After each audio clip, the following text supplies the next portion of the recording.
right knee. The Browns had Mike Vrabel helping him out last season. This year, he's the head coach of the Patriots. Browns at New England this Sunday. And Coach Kevin Stansky, and if there's any good or bad of working with the Akron native as they head into this contest. Having coach here in the last year, obviously you share a lot of things to each other. You talk about different philosophies and those type of things, but I don't know that there's, trade secrets, those type of things. Jack Conklin back to practice on Wednesday, been out with a concussion. He's expected to play on Sunday. David Njoku practiced on a limited basis on Wednesday. He's been dealing with a knee injury. Don't miss the Kevin Stansky Show, followed by Thursday Night Football. All starts tonight at 7 o'clock. Right here on 92.3 The Fan. From the University Hospital Sports Desk, I'm Jeff Thomas. Up next time for the Ken Carman Show with Anthony Lima here on 92.3 The Fan. The afternoon drive. You won by 25. The job for Dylan Gabriel is to win the game, and to do what he needed to do to win the game. No. He threw the ball 7 times in the first 3 quarters. Wins and losses. He threw the ball 7 times in the first 3 quarters. What quarterbacks do we go? Well, you got to win, so it doesn't matter how you play. With the backup quarterback, that's what you do. He's the starter. No. He's a backup quarterback in my eyes. It's all I'm judging him off of. No. You have to judge him as he says they are. He's their starter. He's the second quarterback off in the season. We cannot lower the bar. You're asking Dylan Gabriel to be a top 10 quarterback in the NFL. I'm not. That's by not missing a wide open Quinshawn Judkins? I'm judging him how I judge Mac Jones. You're a backup quarterback. Mac Jones was a first-round pick and a better quarterback than Dylan's ever been. Quarterback? Did you win the game? That's all I care about is a backup quarterback. He's not your starter long term. He's not going to be. Is. No, they That's don't. why they started him in week 5. He's not a starter long term. The afternoon drive. Weekdays starting at 2. We are Sports Radio 92.3 The Fan. The Ken Carman Show with Anthony Lima. Mitchell way behind the arc. Knocks down another. Unlimited range for Donovan Mitchell. 8 already here in the third quarter. We played 90 seconds. Mitchell spins. Mitchell feeling it. Mitchell three-pointer. It's good. Some Mitchell madness here in the third quarter. And the Cavs take the lead. A 1-point advantage. Timeout New York. Brunson finds Bridges. Anunoby. Three-pointer corner. Bang! Lead back to 8 with 1:20 to go. And the Knicks fans will go home happy here on opening night at Madison Square Garden. These two teams, the two favorites in the Eastern Conference, they only play each other 3 times this year during the regular season. Could be a heck of a playoff series. We had 5 new players playing our rotation. 5. I'm glad we played all 5 of them. I thought they did well. All of them did really well. But there's gonna be some growing pains. We didn't get to the rim. We couldn't get by them. But we couldn't create advantages. We got to look at it. Our offense wasn't very good. Shot profile below average. And then we didn't really get extra possessions either, which we normally do. So they won that battle. They were just a more aggressive team. There's kind of a line of aggressiveness, and they were way over the line. We were below that line. So I thought they kind of dominated us in every area. Some real mental errors, found 3-point shooters. I felt like they thoroughly outplayed us. This is Cleveland Sports Radio, 92.3 The Fan. Audio courtesy ESPN in sadness and despair. No, I'm kidding. Hi. Isn't it different to hear a coach with specifics about why they lost? He didn't just say, we got to coach it better. Well, because he knows he's coaching a 64-win team from yesteryear, or last year. A little more secure. He's probably a little bit more secure in his answers. He's not just trying to move the press conference along. Yeah. Great point. Kenny will sit there. If there were more beat writers there that made the trip, he'd sit there for 30 minutes. He'll chop it up with anybody. He'll start doing X's and O's. He'll actually show you. He'll actually show you, here's this play, this little flare screen to Merrill. He'll do that stuff. Stefanski will not do any of that stuff right now. The internet is not the place to look for some of the reactions to this because I don't know if it's real life. Is anybody upset in real life? Is anybody mad in real life? 216-474-0092. Are you mad in real life because of this? I'm dead serious. I want to know. I want to throw up I'm opening up the lines. Everything's open. I want to know from everybody. Are you mad today? Are you upset over last night's loss? I don't think anybody should be thrilled, but are you upset over last night? Because the internet will tell you something completely different. Like when the Browns lose, people are mad. When the Guardians lose in the postseason, people are mad in real life. And for a multitude of things. This is a 64-win team. I believed you were mad in real life last year in the postseason because it was the postseason. We were all mad in real life. I don't want to overreact to a game 1. Because I'm going to tell you what my reaction is, and I think but I'm afraid I'm going to upset a lot of people when I tell everybody my reaction to it. You want to know it? Go ahead. I'm perfectly fine as long as Evan Mobley, as long as they continue to try to force Evan Mobley to be bigger, stronger, and more assertive. I'll take it a step further. I want more out of Kenny Atkinson and Donovan Mitchell where they just go, you know what? Willing to lose. I am perfectly fine with being a 4 seed. The wins in the regular season, yes, they matter. You want to have home court advantage, but I think it goes without saying, guys, the veil is off. We've seen it all before. I don't think that number 1 overall really matters. You got teams that got guys who are injured. I don't think it matters. This drive for 65, ooh, that's a nice line. I didn't even realize that. This drive for more wins, it's not, it doesn't get me going. Evan Mobley being more aggressive, taking more shots, get me going. You know what doesn't get me going? Donovan Mitchell being forced to play hero ball to try to win game 1. That's what doesn't get me going. Because I'm just like, I've seen that movie before. That movie loses in the second round again. So why do you think it pivoted, and when do you think it pivoted yesterday? Because clearly they came out and the whole goal of everybody associated with the Cavs. Did you see you had Kobe Altman sitting courtside in New York and right next to Nick. Nick, we're going to have in studio, right? Friday? Barledge with the Cavs? Oh, yeah, that's right. Yeah, Sorry, they were sitting. Very rare you see a GM courtside. Is that Nick Nolte? Like that. I didn't know, because it's New York. I didn't know who he was sitting next to. But they were hanging out next to Kevin Bacon. They were hanging out next to Ben Stiller, Chris Rock. Kevin Bacon was there. Oh, yeah. Yeah, he was there. We text Nick and see if he'll ask those guys to come in, too? We should. That'd be great if he could get Kevin Bacon. Get them all in here. I imagine they were all hanging out in whatever club. If we had Kevin Bacon in here, I would do nothing but Footloose questions, and it would annoy Lima. I want to do that one time. We get an actor in here, and I just ask him about an old movie that people may like, and just never move the conversation along and make Lima mad. I'll ask him how he got in the spirit to do Sleepers. It was the feel-good movie of 1995.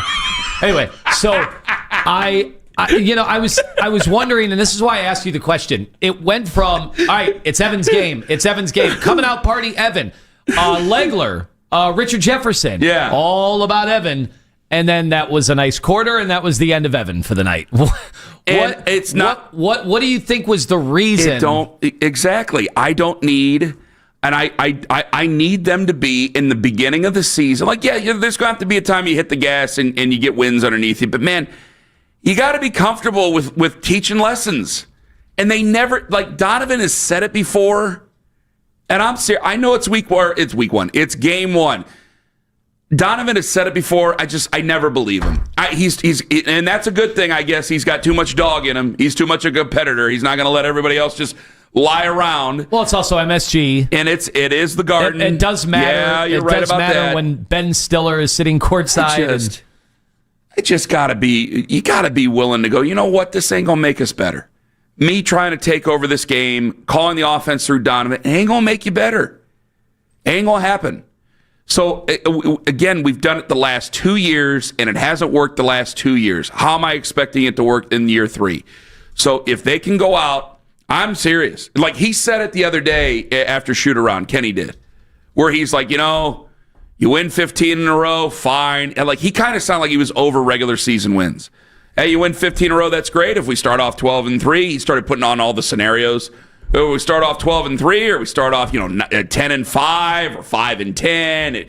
It doesn't matter as long as we're taking that step. I go, okay, then take that step. Take that step.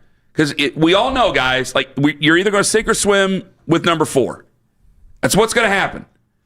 Like you can run Donovan into the ground, and we'll continue to have this fight in May.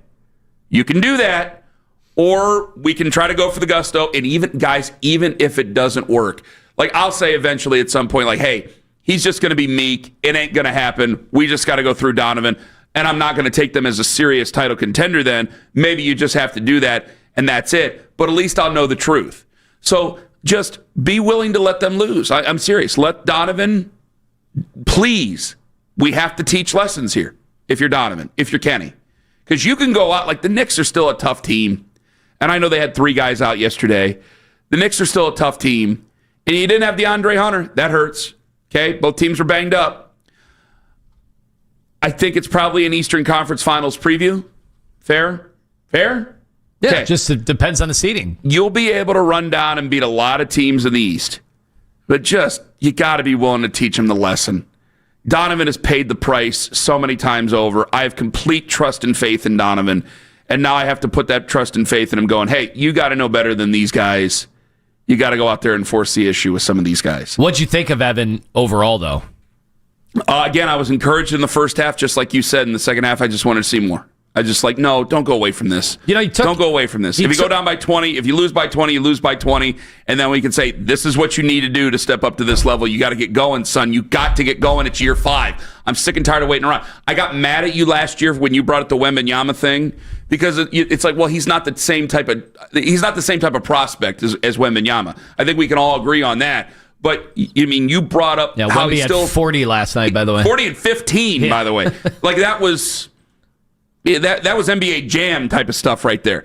I'll ask you about Cooper Flagg later. You can try to prop him up as much as you want, and I try to do as well, because it's what's going to get us over. I'm willing to accept by March, April, if he ain't there, he ain't there. And if he ain't there by year 5, he ain't ever going to be. But if he's going to be bigger and stronger and play tougher, and they're going to force the offense through him, that's going to give you the best shot. I've made such a big deal of it during this offseason. That's where I'm at on it. Sorry, go ahead. So much of our Evan conversation has always revolved around something that's pretty silly how we've talked about, and I've been guilty of it, which is, did he shoot threes? Well, yeah, last night he shot 8 threes. Yes, he did. And the Knicks were okay with that. You notice, it's not like the Knicks all of a sudden defended him like Steph, where they're running guys at him, and that opens up things for everybody else. The 3 ball for Evan, while it's important for him, it also seems to be a concession. Like, teams are not coming out and guarding him. Now, maybe if he continues going 4 of 8 from 3 every game, where it's him wide open, taking his time, getting it off, from the wing, then maybe eventually teams will shift. But I feel like the Knicks last night are like, all right, as long as you're 30 feet from the basket, 25 to 30 feet from the basket, less bad things will happen to us.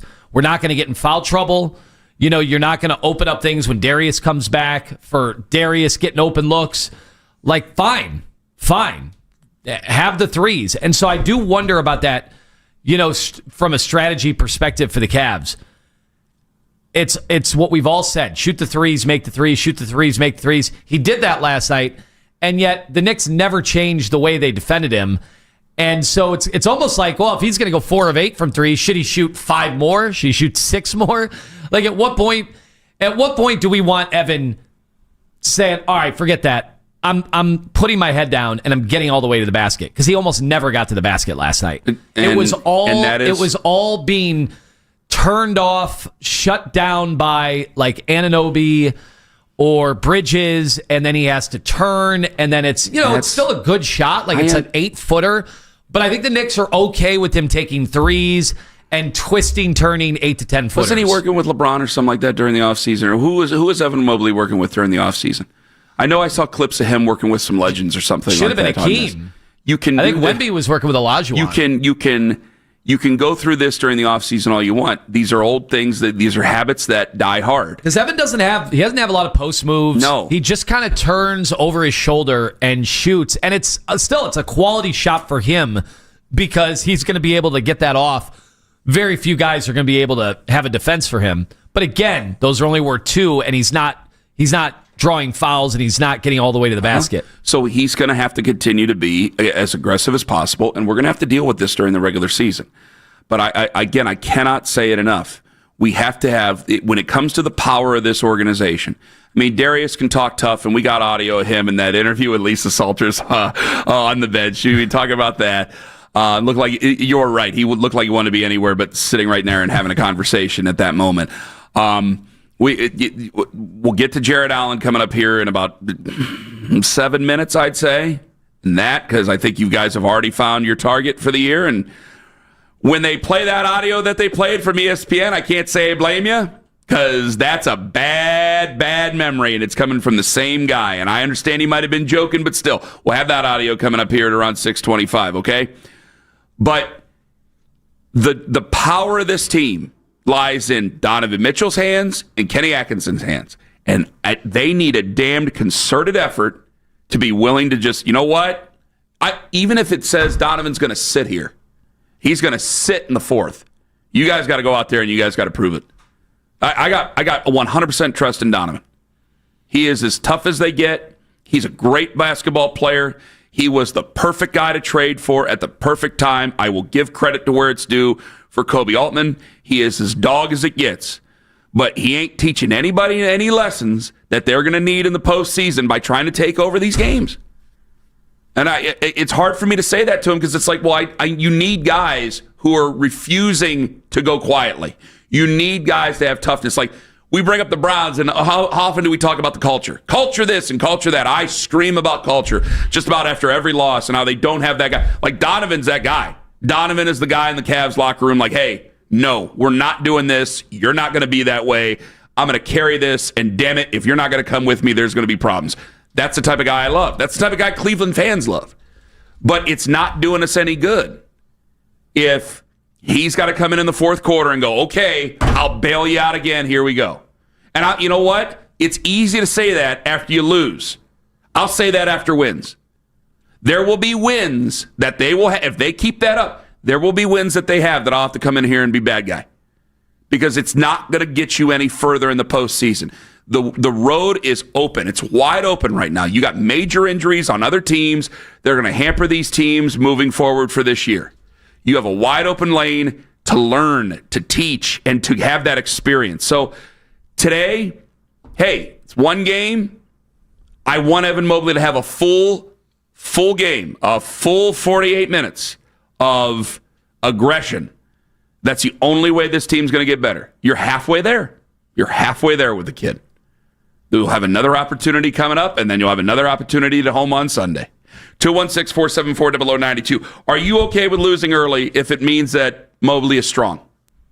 Because there will be games, I hope, that he will be strong all throughout 4 quarters, and you lose by 3, and I'll come in here and go, hey, fine, I don't care. Tell you right now. 216-474-0092. We got you guys there, and he's the easiest big piece to move, and he's already gave you what you want to move on from him. Who is it? Well, I just told you a couple of minutes ago. Find out at 6:25 what he said on the Fan. Anthony Lima 4.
whatever it takes. This is the radio home of the Cleveland Browns. Here we go, Brownies! Here we go!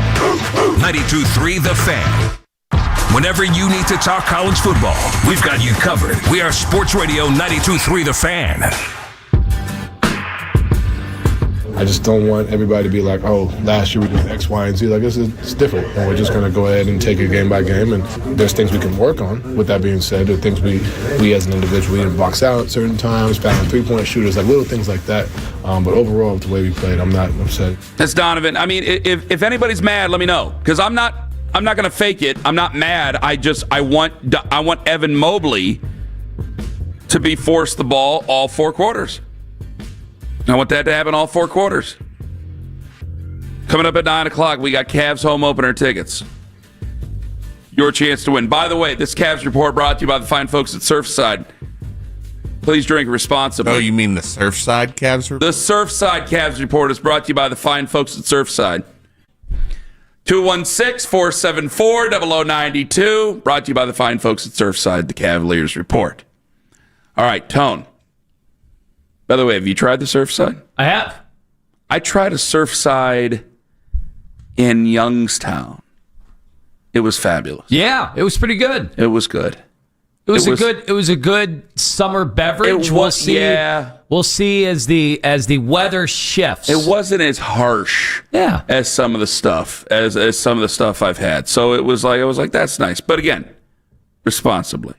216-474-0092. So are you like I don't want just give me your anger, give me your frustration and madness. I don't want to do that. Yeah. But it's I think everybody understood. I mean, we were favored last night, but I thought that Karl-Anthony Towns was not going to play. And he had a very uneven performance. But, I went into it thinking, all right, we're going to see some bizarre rotations. And then I thought, well, the Knicks are working in a new offense, so things are going to get clunky. And then it wasn't clunky for the Knicks at all. In fact, Mike Brown played 11 guys. Yeah. Which we talk about, all right, Evan, take a lot of shots. Well, if anyone knows how to beat the Cavs. So it was like, all right, Evan, take a lot of shots. Go out there, be aggressive. For the Knicks, it was, don't do what Thibodeau did. Don't just play Jalen Brunson and go iso ball for 48 minutes. If you want to have a time this morning, go and just look at Knicks fans' Twitter and read about how Mike Brown is the mastermind of offensive basketball in the NBA. And, I mean, no, it's not like we don't think. And then compare that to a month from now. Yeah. I understand that, but it's not like Mike Brown doesn't know what he's doing. I mean, he's still a pretty good coach. I mean, the times run at their end. He's obviously stuck around the NBA for, 20 years as a head coach. He had his little hiatus in the middle, but knows what the hell he's doing. We get to Colin in Lakewood. Hello, Colin. Good morning, guys. Real quick, we knew what the Knicks were. We know how physical they are. We lose the turnover battle. We lose the rebounding battle. They have 9 offensive rebounds to our 4. Jared Allen, 4 points, 4 rebounds.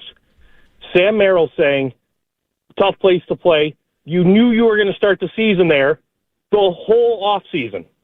So don't give me that. I don't know what drill there is to work on toughness. You either have it or you don't. Boxing class. Bumped us off every spot. Jiu-jitsu. It was embarrassing. Well, my whole thing, Colin, Lima and I had an argument a couple years ago because we've been talking about the same thing, about toughness. I think toughness can be developed. It's just that you have to go out there and you have to be embarrassed a bunch of times before you actually become tough. It's almost like a Christmas Story principle where it's like, how long are you going to have Scott Farkas push you around before somebody's finally had enough of this? And I think that can happen. But it's like, well, if you're not, I think that a lot of folks, Colin, you've reached your breaking point. If you're going to be put, and thank you very much for the call. If a guy like Colin in Lakewood gets pushed around long enough, you got to do something to defend yourself. You can't just have everybody bail you out. And I think we look at it and it's the same thing. It's like, hey, man, if you guys are going to get pushed around, we're going to move people off. And I thought when he brings up Jared Allen, hey, Jared Allen gave you everything you wanted last night. As far as what you want to do for the people who want to move off from Jared Allen. Because this was pregame last night, Jared Allen.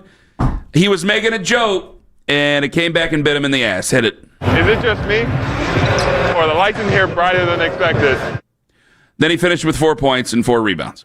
Would have been a great line if he balled out yesterday. 20 and 10. Would have been a great line. We would have been affectionately talking about like, oh, yeah, he set that aside. Like he's even he's even poking fun at it. That's how much he's past all that. Yes. And it's like, no, he's dwelling on it, and he can't perform under the lights. Listen, he's a nice guy. I think he's a good player.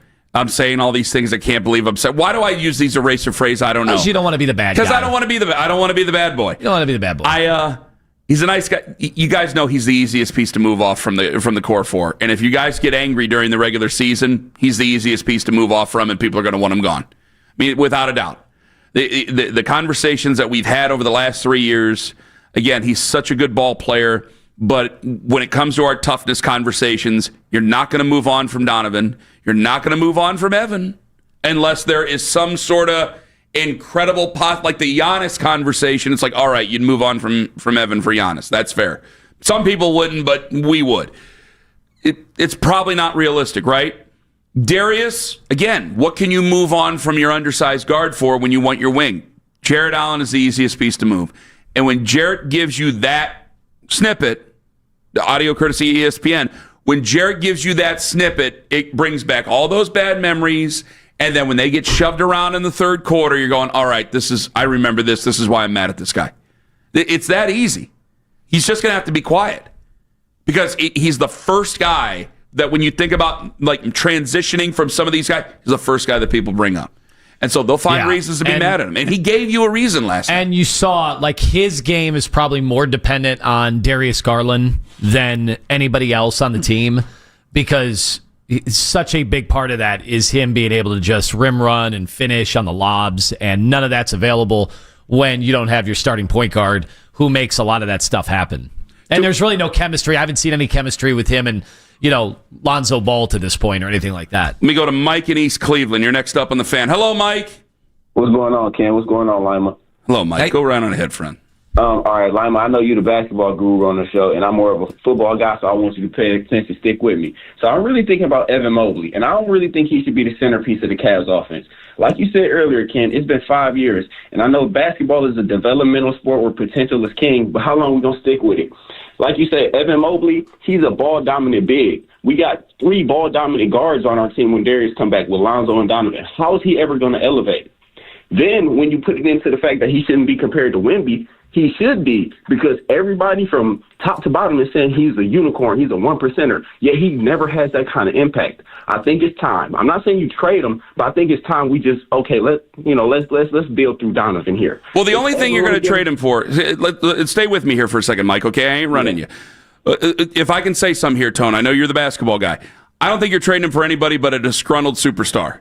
So you better hope that Milwaukee's garbage or somebody else out there. Yeah. I wouldn't trade him. I thought you just said it's time to move on. No, time to move on from the ideology that, this guy is going to be our, pseudo LeBron. My bad.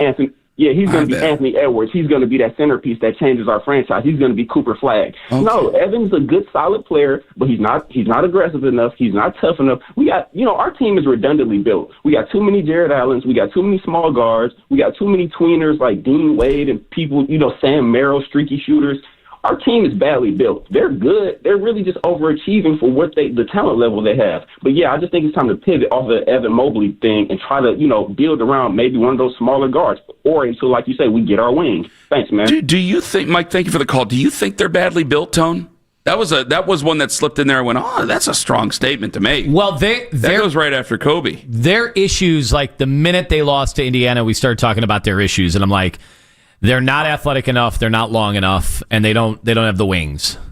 And their hope is that like Jalen Tyson can kind of become that. And I know he wasn't at the top of the draft or anything a couple years ago, but that they're hoping for internal development. I was trying to think like who I would actually trade. I know this is something we got into when we started talking about Giannis, in the offseason. You said disgruntled superstar. We might as well put the trade stuff to rest because I'm trying to think of the guys in the league I would trade Evan Mobley for, and I could only come up with 4. All right, what do you got? Maybe 5. Now, hold on. This is just in response because I think someone's going to click it and go, well, they lost game 1. You guys are already talking about trading Evan Mobley. Yeah. So That's be true. careful. Joey, don't cut it like that. Don't cut it right now. I will choke you out right out here in the hallway. Go right on ahead. It's good content if you cut it right now. I will tell him that. We would get a lot of reaction. No, it's your job, Ken. It's your job, Joey. Jokic, SGA, Giannis, Luka, Wemby, and would I do it for Anthony Edwards? I probably would. And that's I don't know if I would. It's a good test comp. And outside of that, and maybe after last night, VJ Edgecombe. Did you see his game? Holy cow!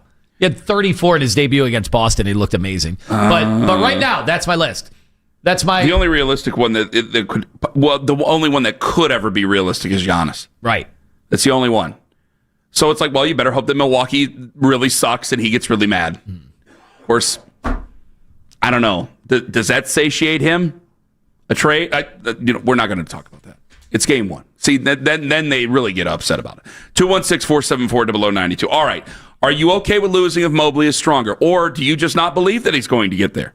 Now, I mean, we're having real big conversations about the future of this franchise all of a sudden. Because it's not an overreaction to game one, even though it turns into an overreaction to game one. It's just the plain and simple truth, I think, to a lot of Cavs fans that we all know, and I'm trying to pound it into everybody's head, and nobody is going against me on it because I think we all know. They've done it through Donovan Mitchell before. Donovan's great. There is no problem with Donovan, but it's only going to get you so far. The faith has to turn to Evan, and I wonder if people have that faith. I don't think a lot do. 216-474-0092. Brian Geltzeiler going to join us, Sirius XM NBA Radio. I want to get to some of you guys, and you say it's a long-term investment. I think he's just trying to win a game. That's coming up on The Fan. Anthony Lima for Diamonds Direct, Corner, Richmond, and Cedar Oak. You believe the holidays all...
Radio 92.3 The Fan. We didn't get to the rim. We couldn't get by them. But we couldn't create advantages. We got to look at it. Our offense wasn't very good. Shot profile below average. And then we didn't really get extra possessions either, which we normally do. So they won that battle. We have some work to do offensively just to find what the best solutions are for this group. We settled for a lot of tough shots. It's Kenny Atkinson. He was disappointed. Rightfully so. And again, I just don't want them to have to go to Donovan hero ball in the fourth quarter. I'm getting a lot about Jared Allen. Jared Allen is a lightning rod for a lot of fans because they know they can't really move on from the other three guys. Jared Allen is a guy that you can make a trade for, and depending on what you get back, I don't know how much better you can get with Jared Allen. Like, I still think that Jared Allen's a good ball player, but when he says those things and you hear that in the pregame about, the light's too bright and he's making a joke, and then he goes out there and he scores 4 with 4 rebounds. Is it just me? Or the lights in here brighter than expected? Audio courtesy ESPN. It's like, oh boy, that's going to upset a lot of people. Total non-factor, and he's the one I think mentally a lot of Cavs fans have probably already moved away from. Yeah, I think you're right. Like, and it's kind of like, you're right. Thank you for everything you've done. You've been a great guy in the locker room. You've been a great guy in the community. You've been a great, fun person to root for as the Cavs have made their way up, and now it's like we're really not going to go anywhere further. Like, his game's not expanding. He is who he is. He's never going to be like Larry Nance Jr. He went out and hit 2 threes last night. Like, he went out and improved his game. Like, Jared Allen's never going to be that guy. 216-474-0092. Eric and Euclid, you're first up on the Fan. Hello. What's going on, guys? Good morning. You brought up the idea about Giannis. I was just very curious. What makes us so much better with Giannis instead of Evan? Oh, I don't want to have this conversation yet. Do you, Eric? But I think the goal you guys were having, and everybody has in mind, is Evan was to become Giannis. But I don't see the handle or the athleticism there yet, and I think that's just kind of who he is. So would you want to trade a young guy who we have for the next 5 years to do that? No, I think it's just kind of what the earlier caller said. But stay the course. The only reason I really don't like you said. The only reason I brought it up at all is I was trying to explain how valuable Evan Mobley is, that there's so few guys I would trade him for. And part of it is, we're kind of on a Donovan Mitchell window here, right? So that's why I don't know how many years it's going to take for Evan to, become Eric, fully baked. Yeah. So that's part of the calculus here. How much longer is Donovan going to be there? But I don't want to have this conversation in any sincerity whatsoever. Yeah. We were just illustrating just how untradeable other guys are when we're talking about Jared Allen. Yes, Owen, I'm sorry. Well, so we're doing this after one game, right? Yeah, and it's because I don't want to. But it's because it was clear that the offense was to run through Evan Mobley last night, and then at halftime, to me, it's clear that Kenny Atkinson said no longer can that happen if we want to have a chance in this game, right? Mm-hmm. They were down 15. Donovan has an incredible third. They end up tied going into the fourth, right? He single-handedly got him right back in the game. Yeah. But are we willing to sacrifice wins in the early part of the season, especially with Darius Garland out right now, to see if Evan Mobley can become the offensive? Yes, I am. So that's where I think we're all overreacting. I'm overreacting myself because just trying to remember that it's 82 games, and I just said yesterday I don't care about the regular season right now. I will care, obviously, if they start off poor and it costs them home court somewhere beyond, the first round. I think it's important to still have that home court advantage, but I think we got to see if this offense can work and not just ditch the plan after one game. Absolutely. I totally agree. And I didn't want to have any real conversation and any sincerity about trading. Well, here we are talking about trading for Giannis after one game. Well, but I think that was a caller. All Lima was doing was illustrating just how elite. But I can't argue with them on what they're going to call in about. Is that controversial to say you want one of the best three players in the league? No, I don't think it is controversial to say. Because Evan is not one of the 3 best players in the league. Evan is, at times, he was defensive player of the year. He's top 15. You've been selling us non-NBA fans that he's going to become a Giannis, and now after one game we're saying, well, he'll never be a Giannis. Well, I don't think they're the same player. That's the royal we. I don't think he's ever going to be a guy who is able to just dribble full court and take all the defenders on. Like, he just doesn't have.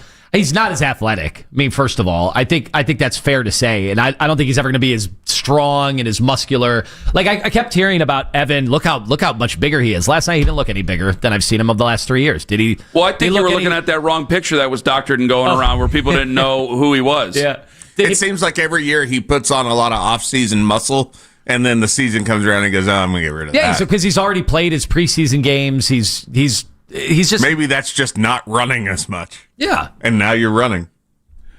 Let's get to Kevin in Cleveland. Hello. Good morning, gentlemen. Hi. So I think I do like this team. I do agree. I don't think with the pieces now, I think that we can only get as far as what we've been, because we just don't have that bully on the court that we desperately need. We have. Obviously, we've got Donovan Mitchell, great shooter. Darius Garland, he is a great playmaker. He makes lots of opportunities for people.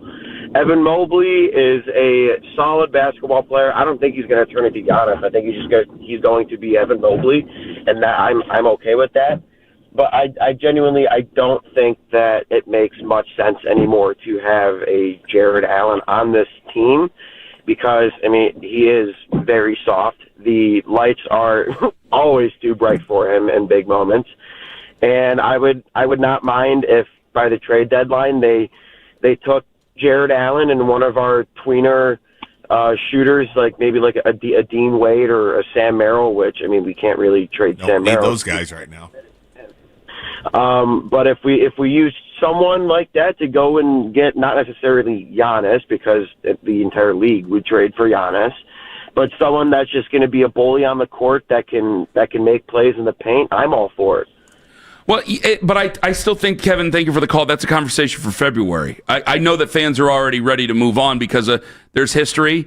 Every time you need a big men who seem to shrink in the moment are not very popular, especially with the general populace. I think there's a lot of hardcore Cavs fans who might hear some of the stuff going on about Jared Allen. They probably get very angry. But at the same time, I think a lot of folks look at it and go, hey, man, the league as you know it has been predicated on very tough big men from well before when we were born. And when you have a big guy that doesn't seem to be as tough as what some of the other ones are, even though he would come in here and knock my lights out any day, and he would probably clear out this entire room. But in the NBA conversation, it's a different conversation, and I think a lot of people get upset about that, and frankly, rightfully so. Because if like a guy like Kevin, if I just fart on what Kevin had to say, Kevin's going to call up in April because he's got history to tell him that Kevin's going to be right. So I can't just completely say, when it comes to like Evan and the other two, no, I'm not having that. I don't want to have that conversation in any earnestness whatsoever. All you were doing was highlighting how elite Evan can really be, or the pantheon of players that you would ever move on from him for. It's a very, very, very small list. Jared Allen, that's a different story. That's a different story with him.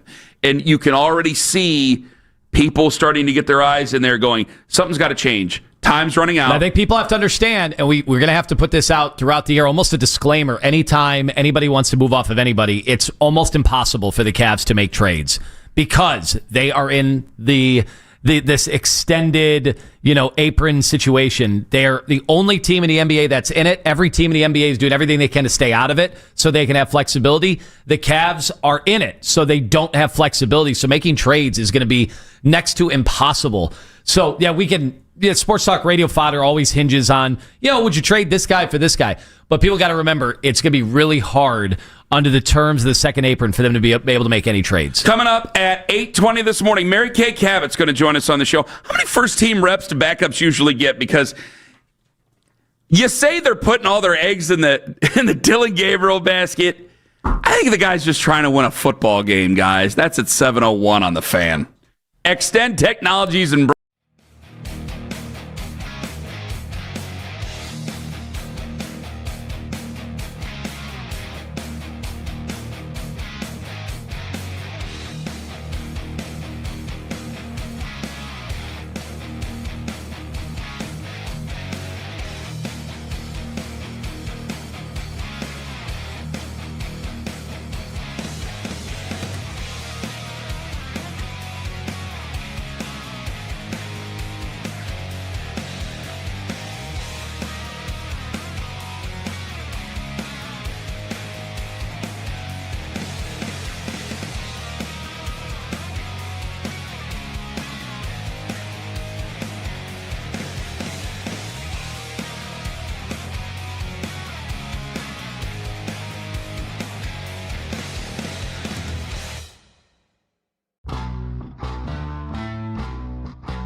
now, I think on a game-to-game basis, it gives you an opportunity to be competent out there. I think you got to give him a chance to grow and see where he can take it with the group that he's in there with. Listen for the MMQB's Albert Breer, Tuesdays at 5:20 on Cleveland's Sports Radio 92.3 The Fan.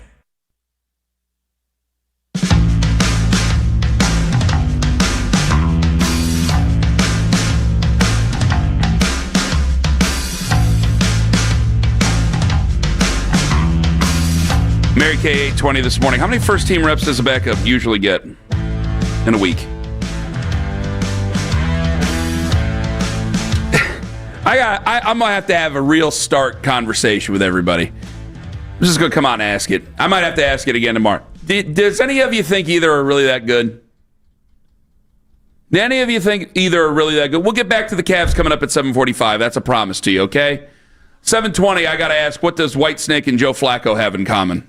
You'll find out coming up then. However, why are we doing this?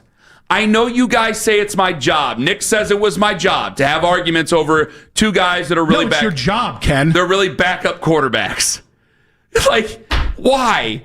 Every day, knockdown dragouts. And now what? Kevin isn't being fair to Shador because he doesn't get many first-team reps or any at all during the week that they're trying to get ready for a football game? Is that really what it is? Play it, Owen. Play the answer. No. I mean, with a young quarterback with Dylan starting, you want to make sure he gets a lot of the reps. Different when you have a veteran like Joe, but still getting reps in a bunch of periods. And I got Jonathan. Oh, they're putting all their eggs in the Dylan Gabriel basket. Whoa! Just say the sentence out loud again. We're putting our eggs in the Dylan Gabriel basket. See, this is why I got yelled at yesterday for arguing against tanking. Tanking's the only thing that makes you feel better about this whole thing, doesn't it? If you say your team's tanking, it's like, well, we have a brighter future coming. It makes you feel better. We're tanking, so I feel better about it. Do we have Jonathan saying the eggs in the basket? Here's Jonathan saying we're putting all the eggs in the Dylan Gabriel basket.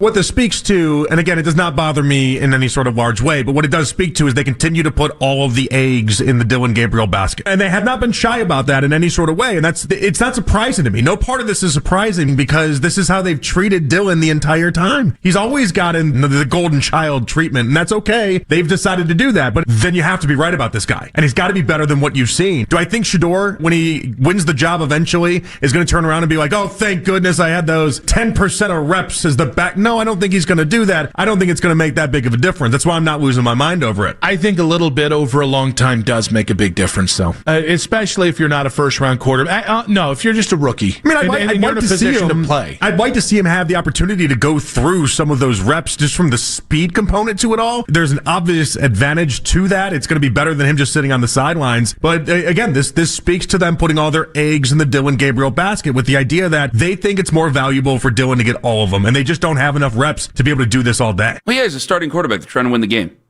And he's clearly behind, so he needs all the reps he can get, right? Well, people are comparing this to when they had Flacco. Why was Dylan Gabriel getting some of the snaps? And it's like, well, this is clearly a different situation. Why are we trying to make sense of any of this? Flacco was the veteran that, by all accounts, didn't need to get everything. Like you wanted the understudy to get some work in. But now the understudy is the starter, and he's young and needs all the reps he can get. It's just because they drafted Shador, that's the only reason we're having this discussion. Like, I just looked at the Browns, the vaunted, well, now it's kind of a mythical one, the quarterback jersey, to look at all the quarterbacks on the back to try to think about who we had these kind of fights over. And there's very few. And the reason we had very few is because we have another guy that people want to see. That's the only reason that we're debating Dylan Gabriel every day. Like, if he was just a third-round pick by his lonesome, I don't think we'd be having 90% of the arguments that we have. Isn't it something like 67% of his passes or something like that? That's a number getting thrown around the internet. Some 60+% of his passes are under 10 yards. Mm-hmm. Like, guys, he needs all the help he can get. If you want the other guy to start, I don't want to say his name because it just ends up being everybody gets in and gets nuts about it. And I think, well, both sides seem to be pretty nuts. I want to live in reality here.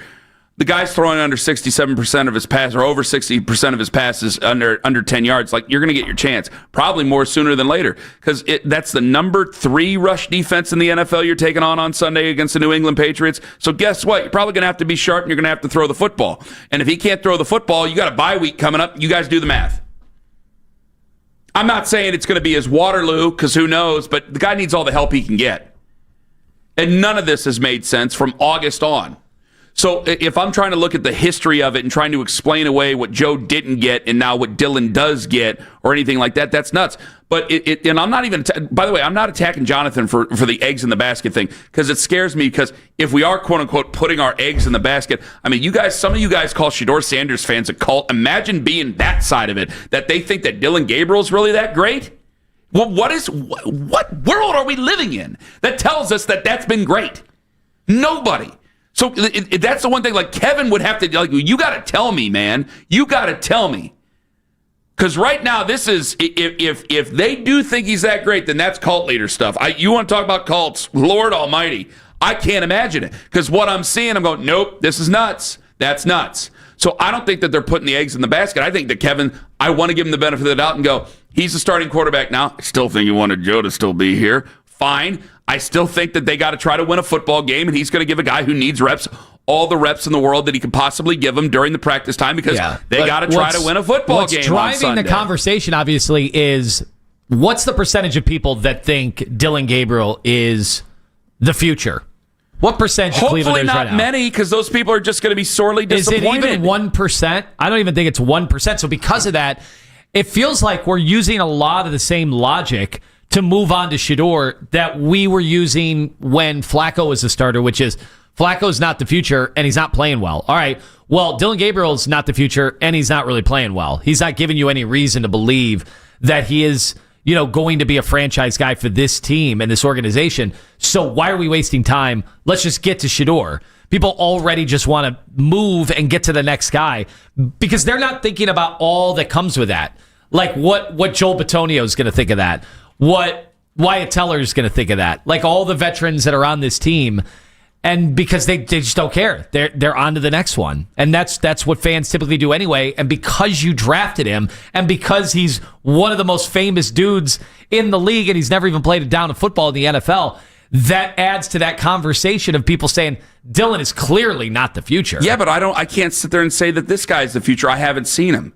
And so which is why let's see him. But I would think why that the thought is, well, let's see him, Ken. You yourself don't think everything you've said, Ken, tells about me that Dylan Shador Gabriel, Sanders would have to play. Yeah, I know. So why bother? What's the point of sticking with Dylan Gabriel?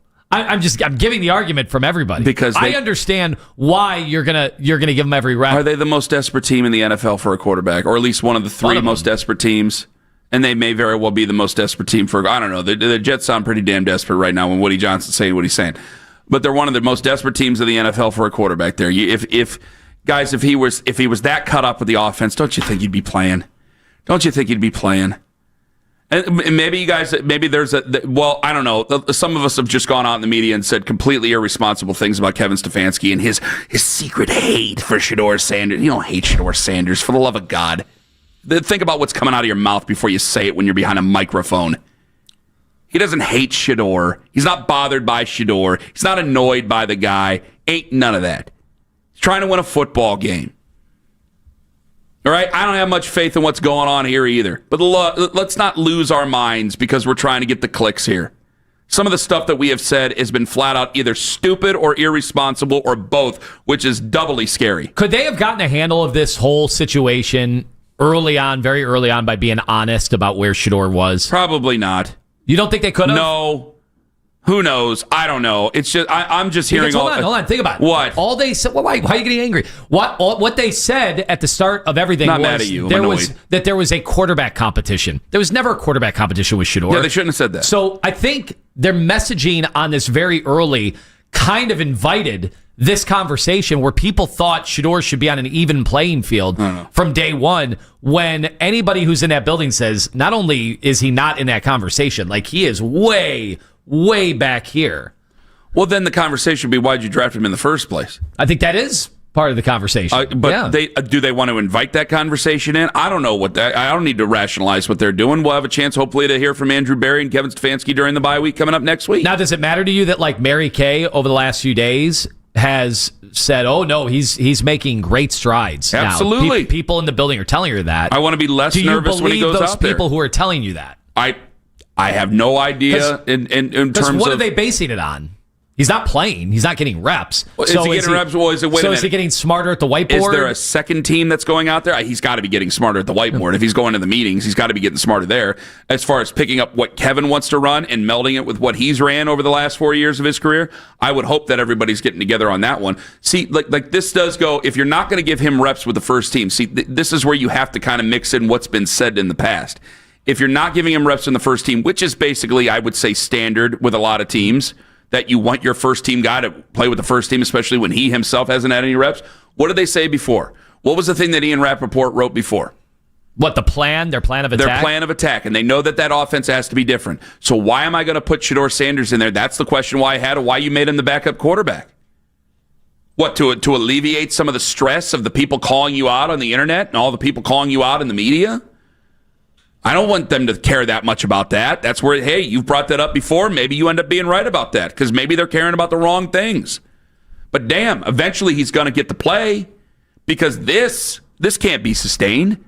And if it is, then you know what? Congratulations to Dylan Gabriel. He's really picked it up. Him and Kevin Stefanski have really worked well together, and we'll just all reap the rewards of most people being wrong and the Browns winning football games because he's going to have to play well on Sunday for them to win a football game. That rush defense, they are tough.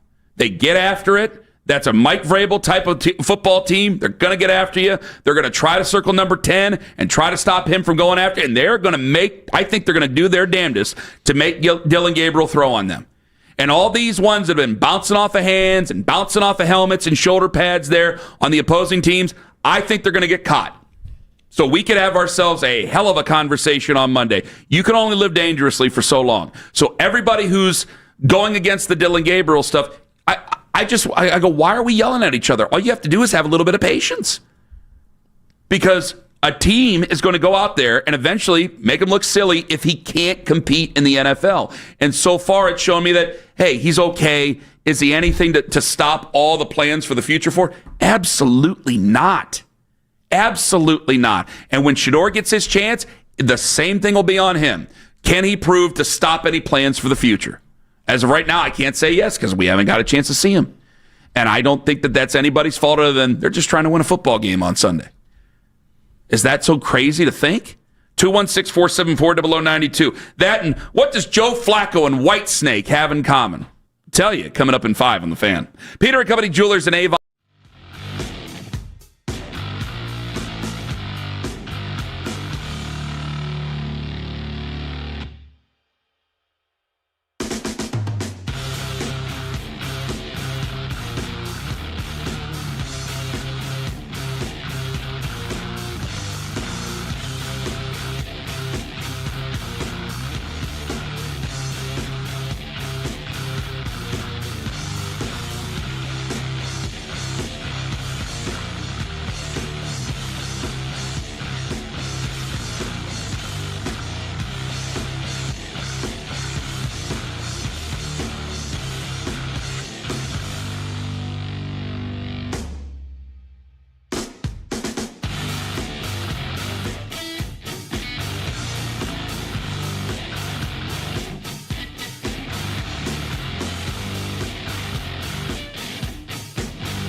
not practice yesterday because he's got himself a sore knee. Brown safety Grant Delpit named the AFC's Special Teams Player of the Week. Delpit a forced fumble on a kickoff during the victory against the Dolphins. Don't miss the Kevin Stansky Show, followed by Thursday Night Football, All-Stars Night at 7 o'clock, right here on 92.3 The Fan. From the University Hospital Sports Desk, I'm Jeff Thomas.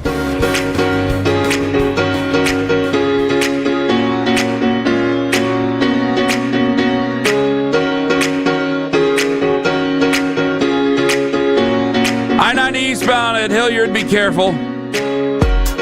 Big backup again. There was already a wreck today that makes 5 straight work days in that construction zone that there has been a accident. I don't know. It didn't look serious. Seemed like they might have got it cleaned up already. But be very careful. Well, it's still going to back everybody up, so be very careful out there. I know we have a dead man's curve. We're going to have to name this during the project something because fortunately nobody has died, but there's no margin for error over there the way they have those barriers down. So it's almost like an impossibility that there wouldn't be an accident every day. It's tough. I had to do some traveling yesterday, speaking of. I thought of that because I had to go down Route 8, and it was like one spot. I was like, whoa, this is really tight. I was next to a truck, and I know what Tone's talking about. I didn't even know what Jersey barriers were until I just called them barriers. I didn't know what they were called. You're going to get to know them, brother. I have a name. But I had to stop. I had to go down to Canton yesterday. What's the name? I'm calling it Bottleneck Junction. Not bad. Could have been far worse. I had to go to Canton yesterday, and I stopped at a bar. I didn't have any drinks. I had to go do TV later. Don't even start naming names. I didn't stop so-and-so back in the day. Okay, that was a different time, all right? A different time, a different place. So I had to stop, and I had to eat alone at the bar. Mm-hmm. I was like, I'm hungry. I haven't eaten anything yet today. I'm hungry. So I went to a bar right on 77, right by the Hall of Fame. And I happened to talk to his name was Anthony. Okay. He sat down. I sat down, and he goes, "You're him." And I said, "Absolutely. Nice to meet you." And I sat and talked to Anthony for an hour. And this Anthony was a very, very nice young man. And I wish him and his girlfriend, I'm not going to say her name, I wish them very well. She was there too, or was it just him? It was just him, but they're moving in together. I told him about Liz and I. We moved in together. It was great. Spent an hour with Anthony. It was awesome. And then I saw this Joe Flacco clip, and it all melds together because I feel the exact opposite of the way Joe Flacco feels about eating alone. I think there's always a challenge of sitting in a room by yourself and being lonely. So for me, it's trying to find ways to maybe stay over here a little bit longer and then, just kind of take myself out of that mindset, call home, go sit at a restaurant by myself and realize that, man, that's pretty enjoyable to do. After there's not too many situations. I tell people all the time. I used to see guys sitting at a bar by themselves, or just sitting by themselves eating and grabbing a little meal, and I'm like, man, I feel so bad for that guy. Like, you almost want to go join him. And now I realize, like, that dude was in heaven. And not to say that's obviously not what I want. I'd rather be at home sitting at the dinner table with my kids and hearing what the hell they were talking about all day. But if you have to do it, then you might as well take advantage of it. So, just little things like that. Yeah, it sounds great. Whatever the hell they were talking about all day. It sounds like you really meant what you said there. I love that. Yeah, you had to throw the family thing in as a disclaimer. You always have to say the right thing. Yeah. Like the hockey player said he'd give up one of his kids for a win. Maybe you meant it in the moment. Who cares? Whatever. I know I'm in the minority because I saw the reaction. Meredith Kane was talking about it before the Browns show last night. She's like, oh my God, I love it so much. I'm like, I hate it. I was so thankful that this Anthony guy, I happened to sit down and he happened to be a listener. And I hope he's listening right now. I was so thankful that he could talk to me for an hour. I hate going anywhere alone. I hate it. I love people. I hate being alone. I can't do it. Well, I think the alone part is what invites that conversation with a bartender or with a server, and then next thing you know, the person next to you that comes, hey, is this seat taken? Can I sit down? And next thing you know, you're having a conversation with a total stranger that I enjoy. Like I love that, and you only get that opportunity at times when you're alone, because if you go into a bar with somebody or a restaurant with somebody and sit at the bar, you're not going to talk to the strangers. You're not going to talk to the bartender. You're not going to talk to the server. See, I thought wait a minute. So what I think he's talking about is like the silence of not talking to anybody. Solitude. You eat, you drink, you go home. You are alone. That's what I think he's talking. That's the way a lot of people seem to take it. That's the way Meredith took it last night. That's the way like everybody in the room took it. Like that, there was a lot of conversation about that. I saw, Samantha Roberts over at 19. She was like, "Oh, it's amazing." I go, "How could you? You don't want people around?"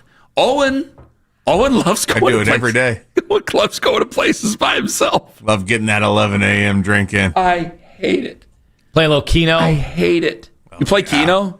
Got to get it in. Got to get my trivia on. What is the allure? Obviously, I'm the problem. It's not me. I got to be the issue here because I know I'm in the vast minority here. Keno.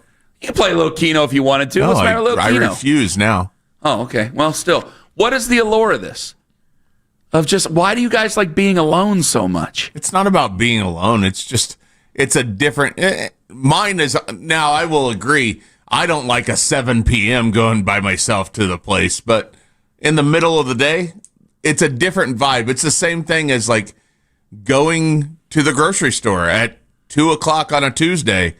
It's different people. It's different clientele. You don't have teenagers serving you, right? Yeah, you've got a full-blown adult there to have a full-blown conversation with. Well, boy, that is so true about our hours. I relish being able to run errands during the day, and whether it's Drug Mart, whether it's just going up and doing anything. There are places I refuse to go to on certain days of the week or after certain times because it's a service thing, right? It's just different. People seem to care a little more in the afternoon than they do in the evening, because they're not doing it for extra income. Most of them are doing it as that is their thing. Yeah, right? That's true. So you get professionalism out of it. That's true.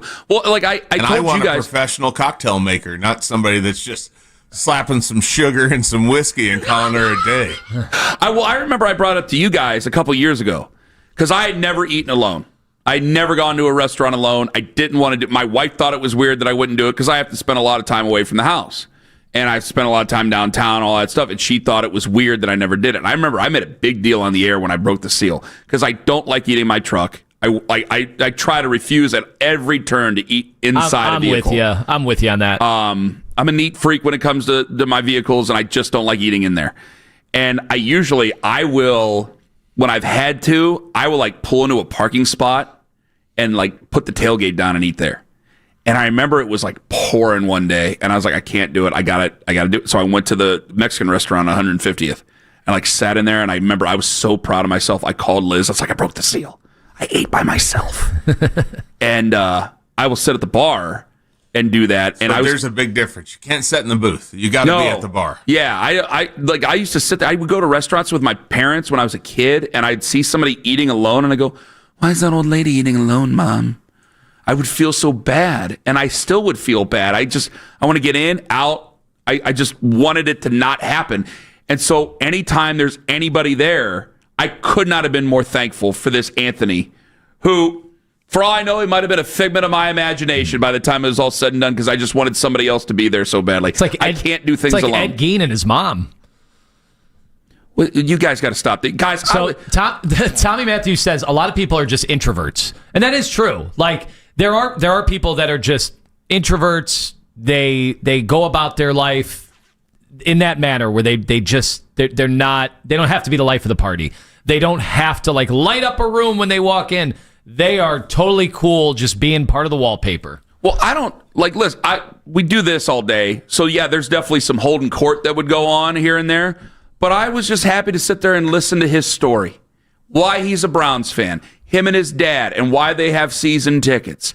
The whole thing with his girlfriend and how they're moving. I was happy to listen to that. Our thoughts on the city, my thoughts on the stadium moving, my thoughts that clearly I'm wrong. I thought I told him yesterday I think that Burke Airport's going to be there long after we're both dead. And then later on in the afternoon, a story comes out where the mayor's trying to get rid of Burke. I think you can wish it one hand and you know. Getting started. What the earlier, but we'll find out. Let me get to MK in Vermont. Hello. Hey, yeah, I don't think it's about being introverted or anything like that. I worked at Put in Bay for a lot of different summers, and my favorite thing was at the end of the day, going to one of those.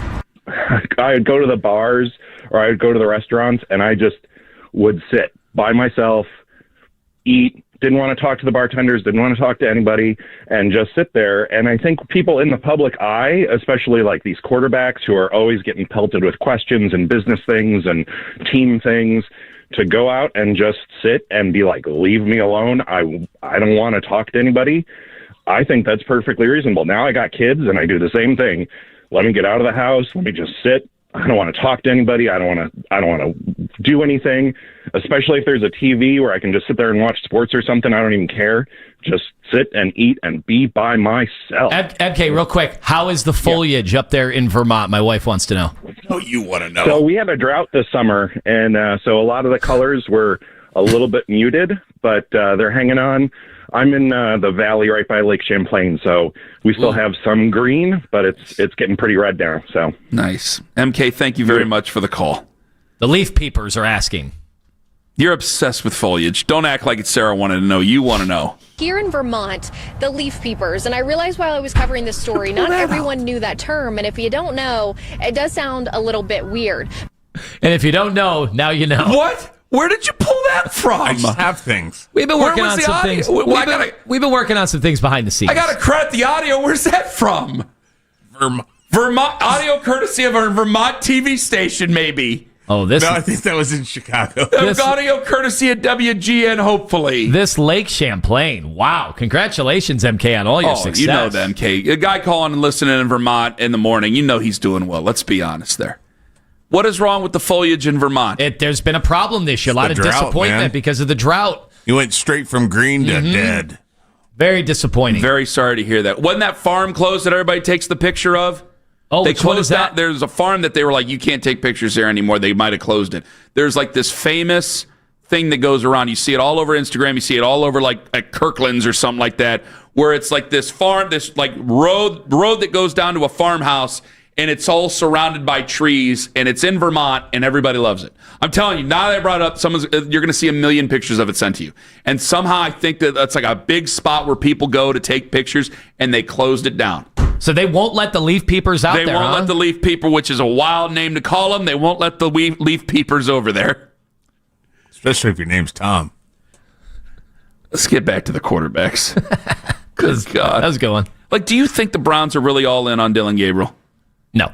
Then why are we arguing about it, guy? Not even you and me. I mean, as a populace, why are we arguing about it?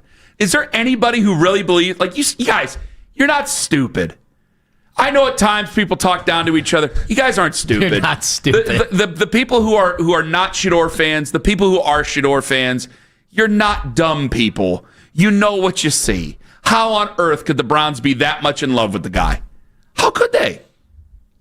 Tell me. So why are we fighting over it? Can't we just be a little bit patient and understand that, hey, there's a bye week coming up. This could end up being his Waterloo, Dylan Gabriel's Waterloo. I'm not rooting for it or anything like that. But, guys, the odds of him being a great quarterback are pretty steep. And I think, honestly, as of this moment, the odds for Shador Sanders being the answer to all our prayers, I can't go by only from what I haven't seen. He hasn't been out there yet. They're a desperate football team. Well, I guess those odds are right now pretty steep. We've messed up situations at quarterback before. We could do it again, but damn it, like, I think he's going to get his chance. I just want him to be ready. And this whole fight, well, did he get first-team reps? Well, no, he didn't get first-team reps. We got to make sure Dylan's ready. Well, my God, this team is just so full of it. They're just so dumb. They're obsessed with this quarter. No, it's standard. Yeah, young quarterbacks are going to get all the reps they can get. The starters are going to get all the reps that they can get. You're still trying to win a game. Like, guys, nobody really trusts Kevin Stefanski anymore. All right, yeah, you won 4 games last year. You just beat the Dolphins. The Dolphins are a hapless organization. I can't take it all back.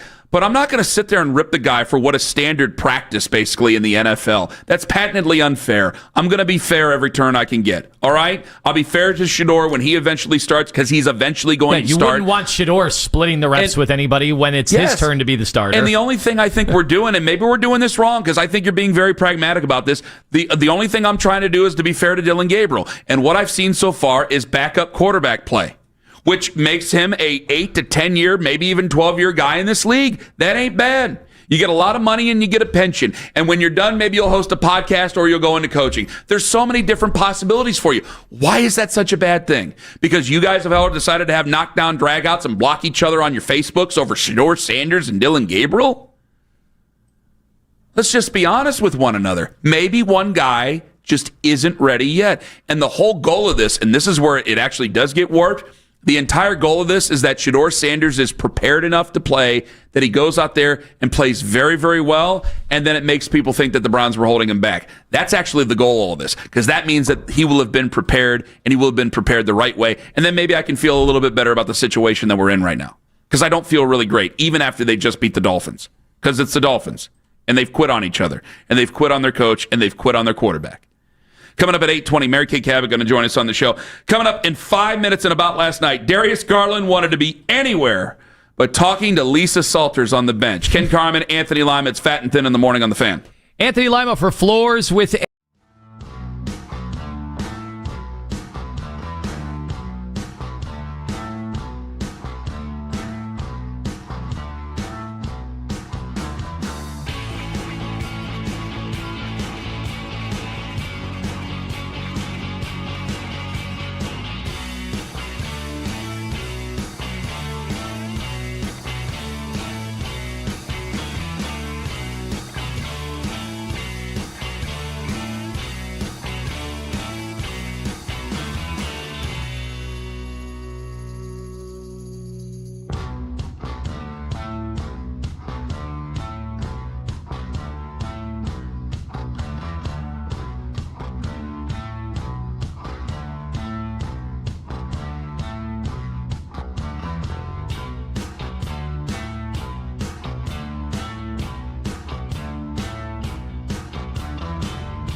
He's starting at 10 on 92.3 The Fan.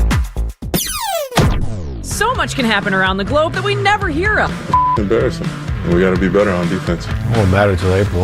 I think we know that. Y'all gonna write us off. We could go 82-0. No one would care. He's a piece of crap. The kid, he sucks.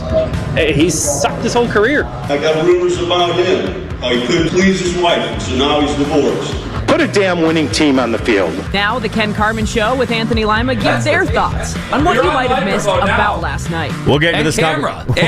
We'll get into this conversation probably We were later. just screaming about potential Garrett Wilson trade, so now we got to do it because it's patently ridiculous. But go ahead. It's not patently ridiculous if you add in more people to it, or more picks. Okay. I'm trying to make this team better. That's a Garrett Wilson doesn't make the Browns better. Yeah, he does. The trade you said was ridiculous. It was the freight. They're not giving him away. Hold for on. For a guy we drafted in the 5th round last year. Shush. No. Are we doing about last night, or are you just going to give away everything? We'll do it. We'll do it in 20 And that was minutes. the framework beginning of it. Okay, the house isn't even built yet. I'm barely pouring the foundation. I can't wait to do this. I almost called you an a-hole, but use the whole yeah. word, man. I was mad Go at ahead, you. Mitch. I don't want to steal your spotlight. Go ahead, here. That's all Mitchell. right. I don't mean to make you guys any more upset, but last night the Cavs lose the season opener 119-109 to the New York Knicks. During the game, we heard from Darius Garland, who had an on-the-bench interview with Lisa Salters, and he was asked such questions as, when will he be ready to play? I have a date in my head. I'm not going to say the date right now, but I'm pretty close. As well as, is it championship or bust for the Cavs? That's always the goal, is to win a championship. Try to get through these 82 healthy, get to the playoffs healthy, and you see what we can do. But that's definitely the ultimate goal. A lot of quick answers from the All-Star. Yeah, it was a tough interview for Lisa Salters because he was enjoying the game. He was trying to watch the game, and he kept looking up because he didn't want to be there doing that. He didn't want to do it. I told Ken before the show, and he said, watch it. This could sound a certain way. That does sound a certain But I'm way. I just can't like, believe you're still going to say it, This but is fine. exactly what happens when my wife comes in during the Browns game because she doesn't really care. And I'm sitting there trying to think about the situation that is happening, and she's talking to me about the rest of the week and our plan of attack and what she's putting in the calendar. And I'm like, yeah, that's a good thing to do Wednesday. Yeah, and I have no idea what she just said. Your wife still bothers you during Browns games? Yes. My wife doesn't. She knows not to bother me, but she listens to a lot of Snoop Dogg albums for whatever reason during the game. I don't know. I don't know what that is. Whose plan of attack is more stable, your families or the Cleveland Browns? Yeah, we're getting there. We're working things out. We're still trying to find that franchise situation. You got clouds in there. Yeah, clouds were awesome. You got to start Mason. And the foliage. You got to start Mason. Meanwhile, last night, wasting your time with Izzy. not only did we have Send Mason to New York. Not only did we have the Cavs opener last night, we had the return of one of the most beloved pregame, postgame shows on television, Inside the NBA, now on ESPN, a network that Charles Barkley has had some comments on over the years. But last night, he was the company man. I was nervous, I'm not going to lie, because every person who's ever touched a ball wanted to be on ESPN. They are the greatest sports network ever. And to be working for these guys is an honor and a privilege. It is. Didn't you want to be on ESPN? I will answer that question. Yes. But do you want a napkin for all that kissing up? He'll also be saying the same on Pat McAfee at noon and NFL Live at 4:30 and SportsCenter at 6. Yeah, today. they said, what's his name? Was on First Take yesterday. The other Kenny Smith. Kenny Smith, yeah. So they're doing it. They are. People wondered if they were going to incorporate these guys or if they were just going to refuse. But so far, maybe it's part of their contract. I don't know. I did not stay up late, obviously, because we have to be up. Were they able to do the Inside the NBA the way they do it, where they say, we're not going to commercial break? We've got a moment here. We're just going to continue on for 20 straight minutes. I don't think they went that crazy in their first show. I will tell you, when I heard the TNT theme song to start off the show on ESPN, all my problems melted away. All my potential problems of the show. It feels like the exact same, with ESPN logos rather than Turner. Oh, okay. That is weird that they played that music, that they didn't have their own proprietary stuff. They would have rioted. It's like the Round Ball Rock thing. If they had changed it on a new network, the fans would have rioted against that. I never got to hear it. It was just on because it was on halftime. mute. I did watch halftime. I didn't get to actually hear them say anything. It was on mute because we were doing the preview show. In the football world yesterday, we had Baker Mayfield, some comments from him after the Buccaneers lost to the Lions earlier this week, talking about the Saints and giving some not so nice things to say about New Orleans. It hasn't exactly been clean play from their part when we play them. It's a physical game. I mean, it is what it is. You expect it. Division rival. Not much else to say besides the fact that I don't like them. It's been a little happy-go-lucky for Baker this year. We're starting to get some of the angry Baker this year. Well, he was annoyed with the officials. He really thought the referees blew the game and blew their opportunity to win last week. That was by far the worst he had played all year. And it was on national television, so everybody was watching, and then everybody was like, oh, Baker's not the MVP anymore. I don't think one game takes anybody away from the MVP because Josh Allen had a lousy game. Like, you are going to have some bad games, but this is where I like watching Baker because it has been awesome so far this year. And now let's see how he battles some of that early season adversity. He's had a lot of injuries to deal with, too. I love it. Make it hot, man. You great ones create enemies out of thin air. Yep. Almost said create controversy. That was the wrong thing to say. Create enemies out of thin air. So you want to be a great one, go ahead and do it. I support him wholeheartedly in that. Yes. You know, he's also created some enemies. Who? Tua Tagovailoa within his own team. He talked yesterday for the Miami Dolphins, and we have issues with Dylan Gabriel, whether or not he can see with his smaller frame over the offensive line. This is what Tua had to say yesterday. I think with that, some of it has to do with being able to see guys, with their guys also up front and our guys. And I'm not the tallest guy in the back there either. So being able to see, and then sometimes when that happens, you don't want to just throw it blindly. That was him talking about not seeing Jalen Waddle during the Browns game. I would rather watch their press conferences from here on out than actually watch their games. Right. Right. But it's almost like the games are a side dish because you need to have a reason for the bad press conferences. I mean, it's can't miss. Okay. This is honesty. We always say we want athletes to be honest, but you don't want your guy to be honest. And if you're a Dolphins fan, like if Dylan Gabriel came out and said, yeah, I had to throw to some spots kind of prematurely because I couldn't really see, which is what, people have been seeing on film. Yeah, that would be the end of the Dylan Gabriel experience. But you wouldn't people would say, well, he can't play the position. You wouldn't care as much because I think that not a lot of people think that much anyway. How much are they paying Tua right now? How much is that contract? $53 million a year, I think it is. About that amount. And they're out is not until 2027. Yeah, you're paying him all this money. You can't see Jalen Waddle. Oh, okay. That's great. And finally, staying within the East, AFC East, we had Aaron Glenn yesterday during his press conference saying he's got a quarterback, but not saying who it is. We will have a quarterback on Sunday. I will tell you that. You're not going to announce who started? I wouldn't want to give them a competitive advantage when I have that opportunity, but we will have a quarterback. You know who your starting quarterback is going to be. You're just not announcing it. So it isn't like this week is a competition where you're going to have. I know who the starting quarterback is going to be. I don't know, Coach. Things are going so well for you. I think you might as well just try to experiment with playing with 10. See how well that goes. Maybe you don't need to have a quarterback out there. See, Stefanski's built this cottage industry already on this. Like, Stefanski wouldn't even tell people who the backups were. Not Kevin. He wouldn't even say who was getting reps in practice. He wouldn't even say who third and fourth string was. So we've been doing this all year. Bill Belichick. Welcome to the party. Belichick is the godfather of this. He is the Nikola Tesla of this industry. And now Aaron Glenn. I'm not going to give him a competitive advantage. You go ahead and take your pick. That's it for About Last Night. Outstanding, Mitch. Very well done. Brian Geltzeiler, SiriusXM NBA Radio, going to join us at 9:20. Is the Cavs losing early as bad as a lot of fans maybe think it is? Because they already got one player that they're thinking about trading in their sights. We'll talk about that at 8:45. Mary Kay Cabot going to join us at 8:20. And I'm going to tell you guys right now, in 5 minutes, Lima's going to try to make me sound like a fool. I want to trust you. I want to trust you. It's your power. No, it's your responsibility to see through his tricks. Ken Carman, Anthony Lima. Lima's going to try to make me sound like an ass about Garrett Wilson in 5 minutes on The Fan. It's Anthony Lima for Q.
Patriots. David Njoku practiced on a limited basis.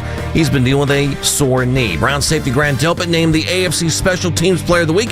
Delpit forcing a fumble and a kickoff return during the win against Miami. Don't miss the Kevin Stansky Show, followed by Thursday Night Football tonight. All starts at 7 o'clock right here on 92.3 The Fan. From the University Hospital Sports Desk, I'm Jeff Thomas. All the Browns and NFL news you may have missed at work. The Afternoon Drive. Weekdays starting at 2. 92.3 The Fan.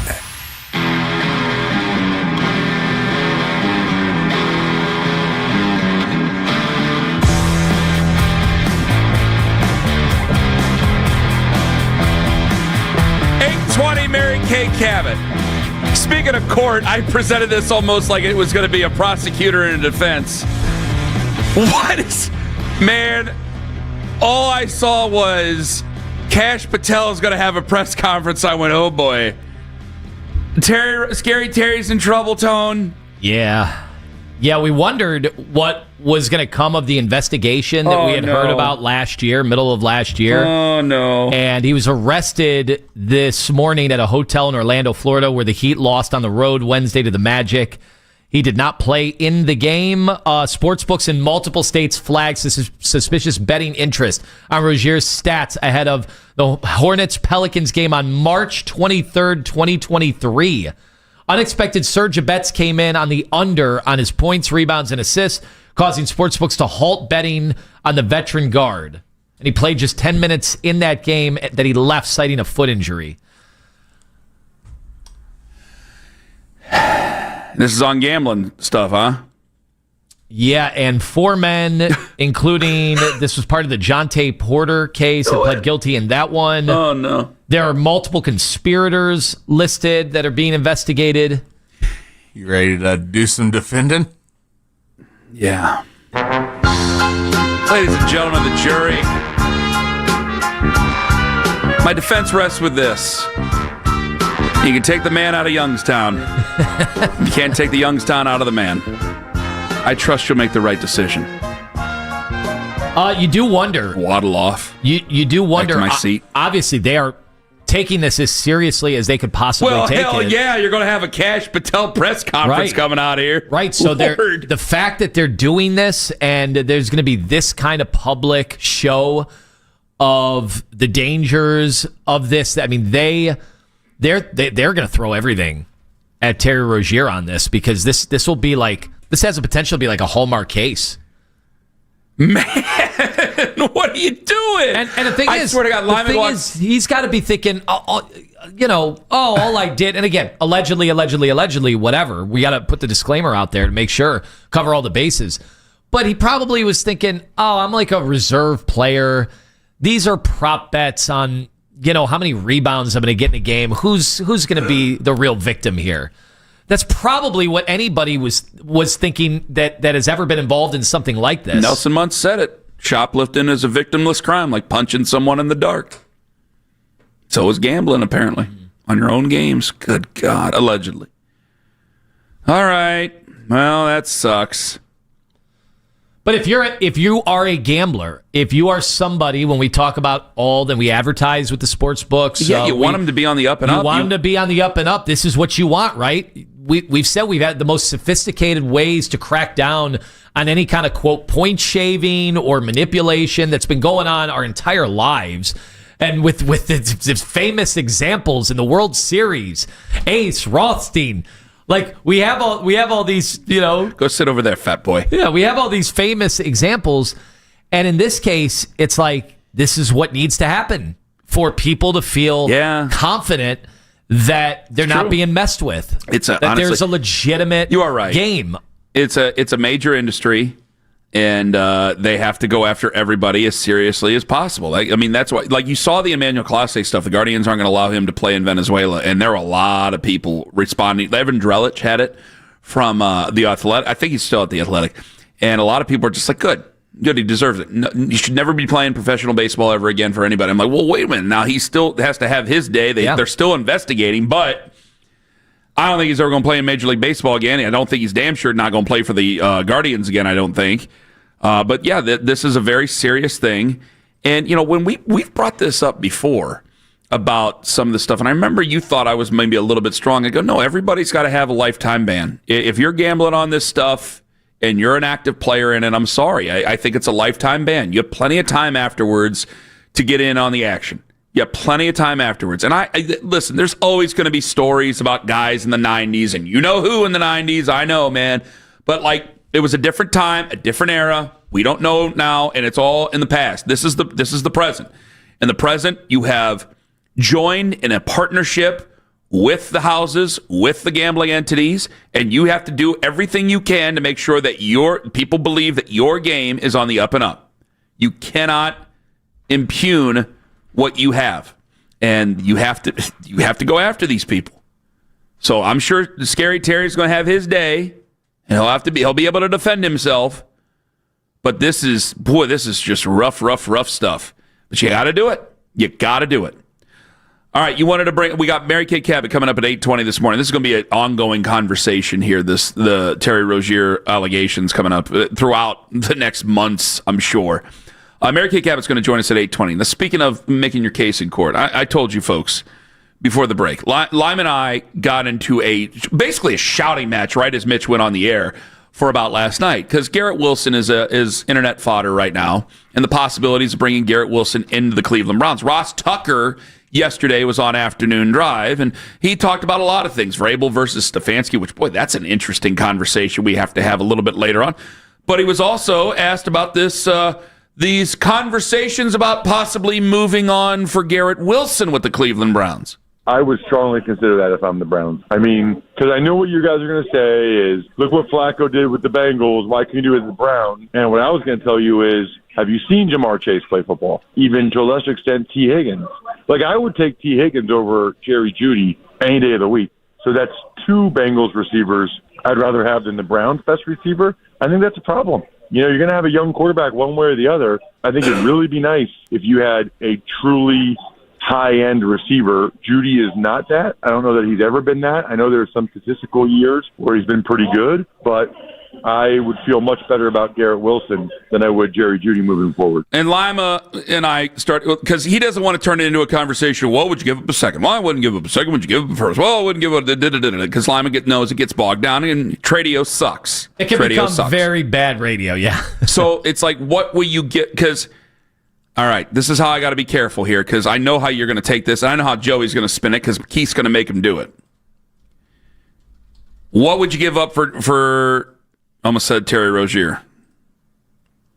5 to 10. I got to see what's coming on the river here. Hold on. 3 squares.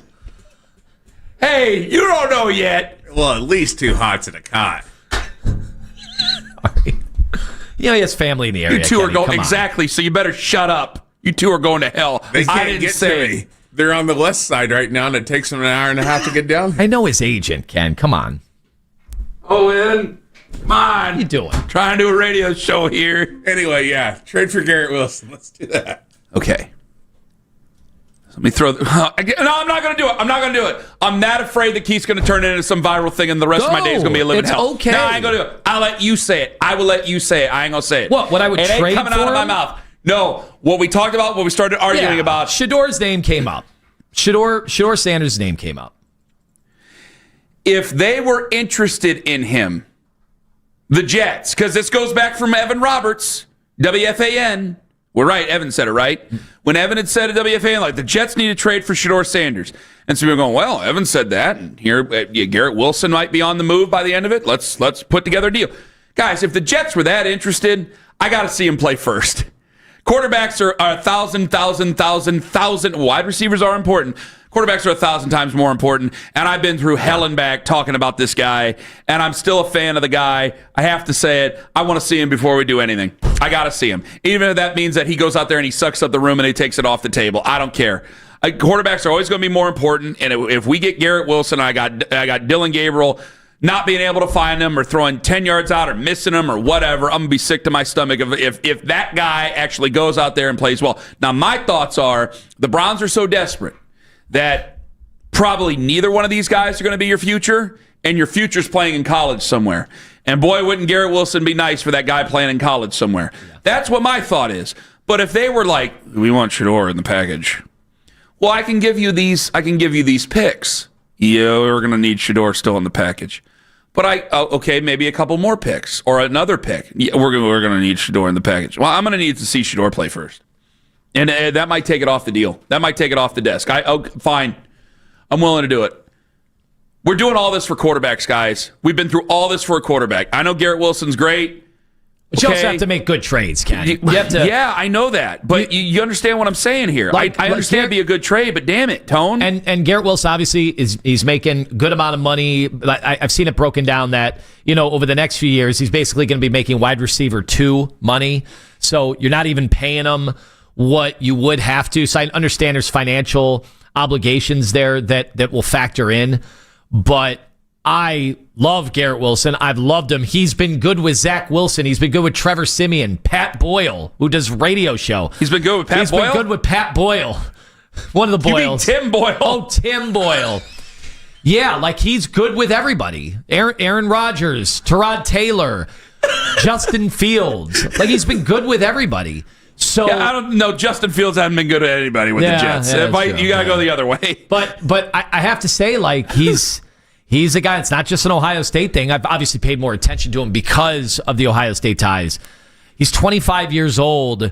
Yeah, I trust a lot more that Garrett Wilson's going to be good in this league over the next 5 years, 3 years than Shador Sanders. So yeah, I'm throwing a pick. I'm throwing Shador Sanders. You would throw Shador in there. Yeah, as of right now, if that's what it took to get him. Can't do it. That's how much I believe in Garrett Wilson. Can't do it. I've had all these fights in the world. I'm actually wearing the same sweater. I can't believe this. The same sweater I was wearing sitting with you at Flying Monkey when they drafted Shador Sanders. Yeah, what a moment. What a moment. Well, it's Jets colored too. It's come full circle, has it not? And I'm going to tell you this right now. You can't do it because if they want the guy that we have been bickering about as a country, as a football country, over the last how many months?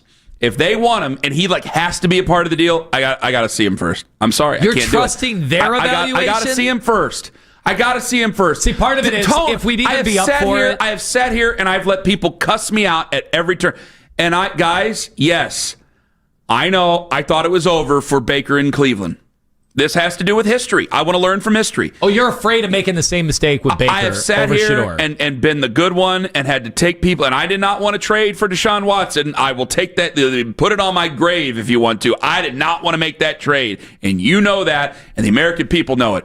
But I sit here every day and let people cuss me out, and certainly let them cuss you out, because I love to cuss you out too, over Baker Mayfield every day, rubbing our noses in it. I can't do it with another guy. I cannot do it with another guy. No, if he goes out there and he sucks up the room with the Browns, fine. If it takes him off the table, fine. You should be able to find other wide receivers. You should be able to find other wide receivers. It can't just be hopscotch into different great wide receiver, because Andrew Berry obviously doesn't know his ass from a hole in the ground when it comes to drafting a wide receiver. You should be able to find other wide receivers other than Amari Cooper, right? Right? Shouldn't I be able to find one? Can't I just go, hey, Andrew, how about you draft one? Do I have to trade everything for everybody's great wide receiver all the time to bring him here? Or maybe, you could just scout him and actually draft him. Guys who aren't afraid. Well, they can run. Yeah, they can run. Are they afraid to catch the football? Exactly. He's got to be a Cleveland Brown, Anthony Schwartz. He's really good. He gets loose balls all the time, contested balls. Can he stay healthy? No. Welcome to the Cleveland Browns. That's all he does. Just draft a guy. Maybe Shador will end up being good. And if he's not, fine. But I got to see it. We've been through too much. 216-474-0092. You want me to ask Mary Kay that question? Oh, yeah. Okay, that's coming up at 8:20 on The Fan. Tom Merriman and Merriman Legal.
On Wednesday, Conklin been dealing with a concussion, missed the past Sunday's game against the Dolphins. However, not on the injury list and therefore expected to play Sunday at New England. Don't miss the Kevin Stansky Show, followed by Thursday Night Football tonight. Starts at 7 o'clock right here on 92.3 The Fan. From the University Hospital Sports Desk, I'm Jeff Thomas.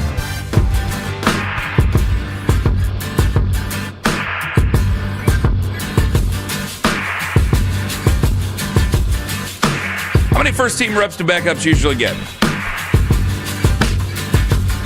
Mary Kay Cabot joins us on the show. Where, ladies and gentlemen, she is on the Fan Hotline. The Browns have just beaten the Miami Dolphins back on Sunday. The Super Bowl window is back open, Tone. Hello, Mary Kay. Hello, guys. How you doing? It's good to see you, girl. It's good to talk to you. I didn't see you. I'm sorry, Mary Kay, but it's good to talk to you. We're doing wonderful. Big win on Sunday, eh? Oh, my goodness. It was the get-right game that they really needed. They still have work to do, obviously, but it was better than the alternative in terms of just the vibe in Brownstown. They really, really absolutely needed a get-right game like that. And if you look ahead, I think maybe even possibly past this Patriots game, because I think this is going to be a tough out.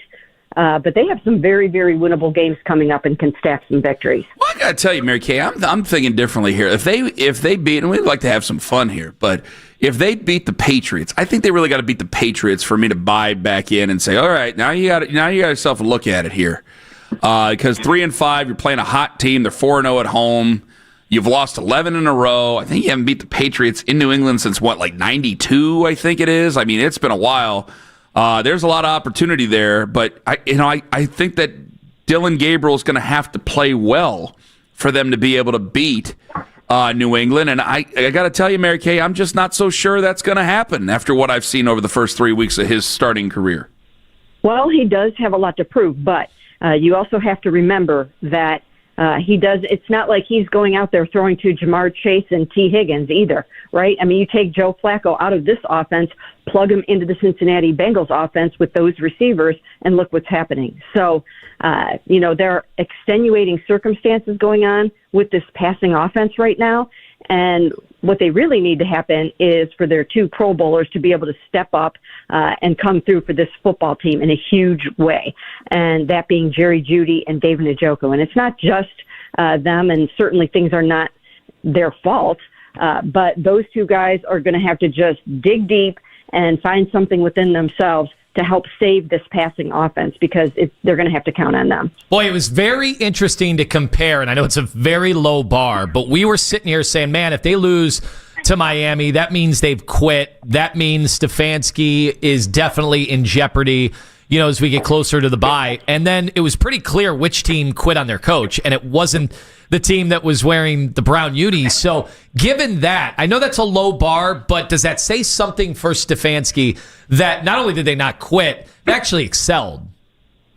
Well, this team has never quit. I mean, this team, that's not the nature or the culture here on this football team. And I think it's very obvious what's going on this season. They have a championship caliber defense. They have an excellent running back that is easing the pain of the loss of Nick Chubb. And what they don't have yet is a passing game.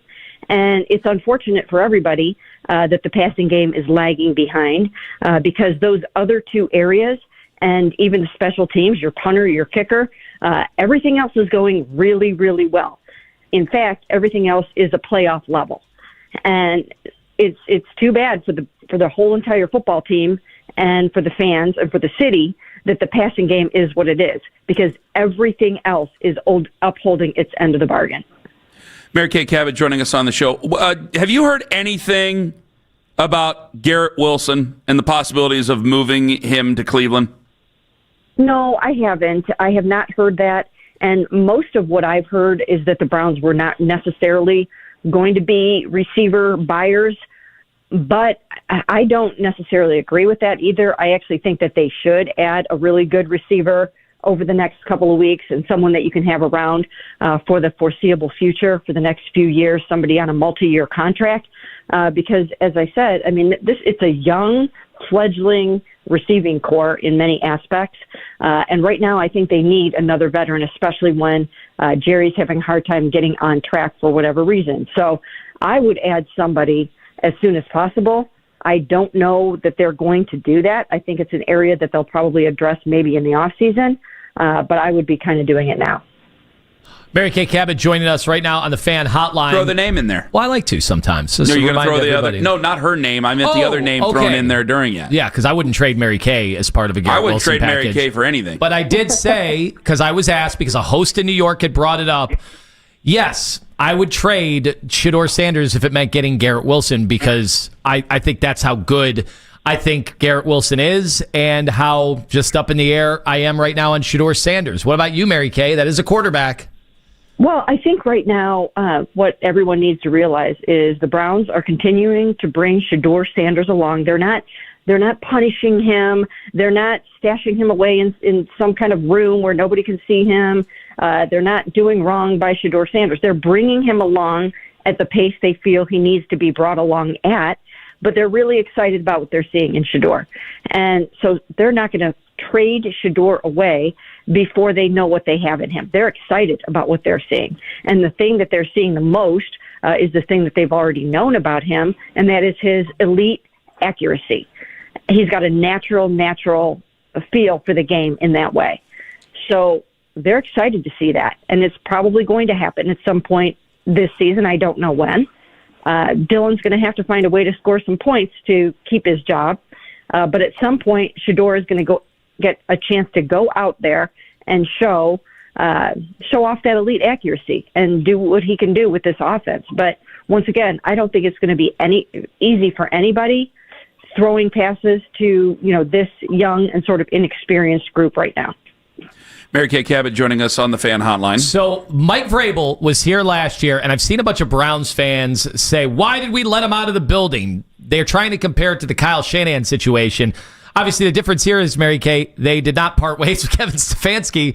So what do you think of going up against Mike Vrabel, the former? Was he a consultant last year turned offensive line coach? How do you feel about that situation on Sunday?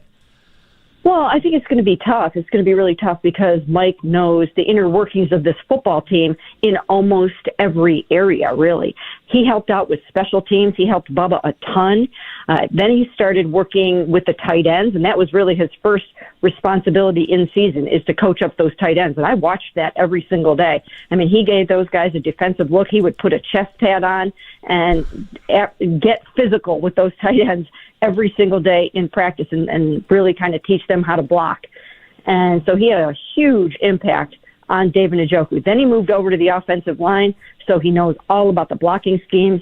And, of course, those have changed. He had to step in when things weren't going that well under Andy Dickerson, and things have changed now under Mike Bloomgren. But still, he knows the personnel. He knows the culture of this team. He knows the playbook.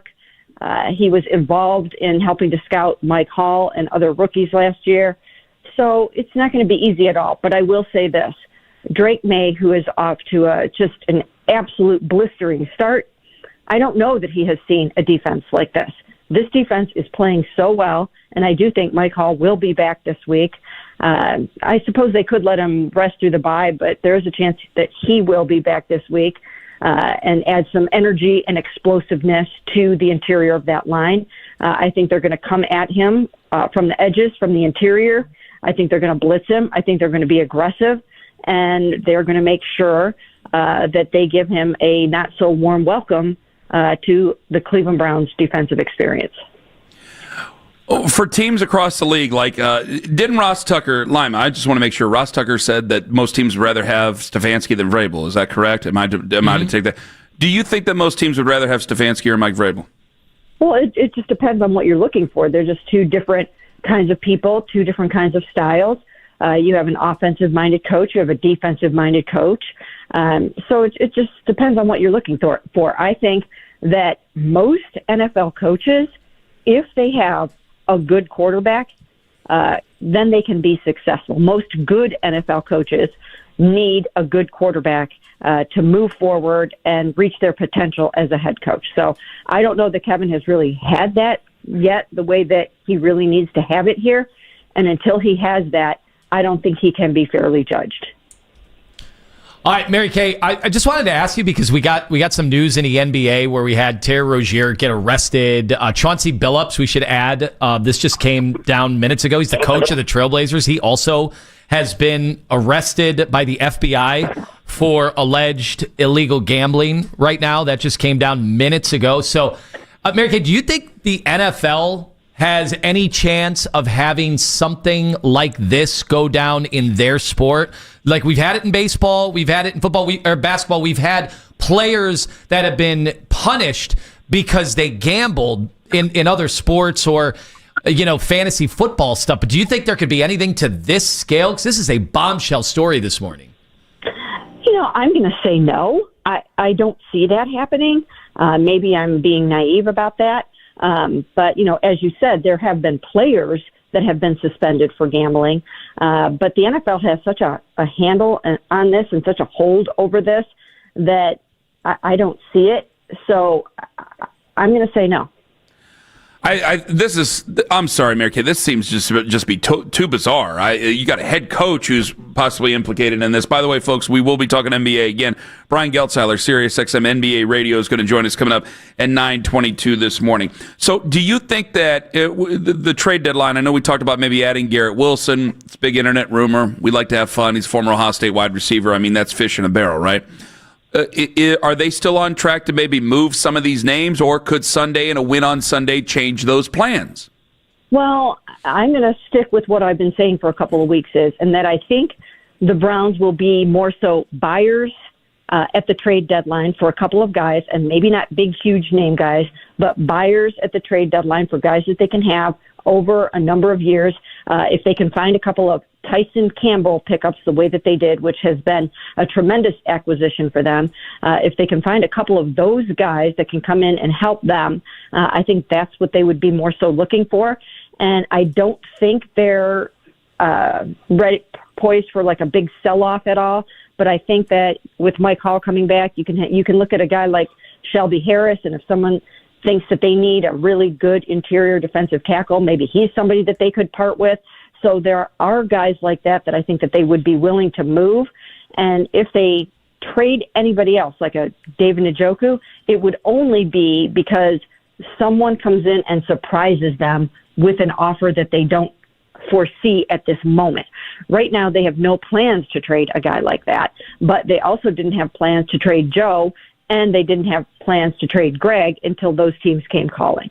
Mary Cabot joining us on the show. Real quick, Joe Flacco admitted he now enjoys eating alone in a restaurant or at a bar. Do you enjoy being alone at a restaurant or at a bar?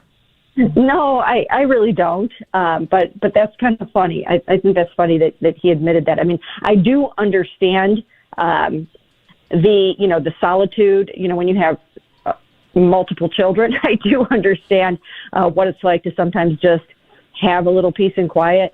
But no, I don't like to dine alone. Mary Kay Cabot, we thank you so much for the time. I totally agree with you, by the way. I hate being alone. I can't be alone. And I can't thank you enough for the time. All the very best. Okay. Thanks a lot, guys. Mary Kay Cabot, Cleveland Plain Dealer, Cleveland.com. Brian Geltzeiler going to join us at 9:20 this morning. We will talk, obviously, about the Cavs with him and about, because to me, hey, one loss to begin the season, a big deal. I want them to learn to go through Evan Mobley. I want Donovan Mitchell to be willing to sit in a basketball game and watch that team lose. That all said, this is huge. Chauncey Billups, are you saying he's been arrested? He has been arrested. Now, multiple reports, and again, we're getting that press conference this morning with the FBI. This is somebody, Billups, not only a coach, I mean, he's in the Hall of Fame. He was inducted into the Basketball Hall of Fame. Well, once you put him in, you can't take him out. This is remarkable, this story. And, I asked Mary Kay, she obviously covers the NFL. Like, you just wonder. You wonder how widespread this stuff is. But I asked Mary Kay, could you see this happening in football? Because, guys in the NBA make a lot more money than the guys do in the NFL. Yeah. And the NFL, your career is so short. I'm kind of stunned we don't, with you being able to bet on all sorts of prop bets and carries and yardage.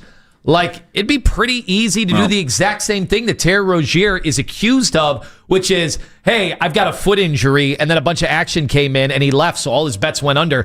You know how easy that would be in the NFL with a running back? I want to talk about this when we come back also. Speaking of accusations, I'm being accused of taking shots at Pat McAfee, apparently. That coming up in 1 hour on The Fan. Anthony Lima for Mentality Health, where if you are feeling lethargic, you feel like there just aren't enough hours in the day, you're chasing your kids around, and that's after work, and you're wondering, how am I going to get through the week? Well, you just need to get back on track with Mentality Health. And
it speaks to the frustration level, and then it speaks to how important it is to these guys and that they knew they needed to do something, and they felt like the chances have been there to win. I think that was one of the most frustrating things is it doesn't feel like a lost cause in that building. They feel like they should be winning, and the fact that they're not is what has frustrated everybody. Listen for Scott Petrak from the Chronicle Telegram Monday mornings at 11 on Cleveland's Sports Radio 92.3 The Fan.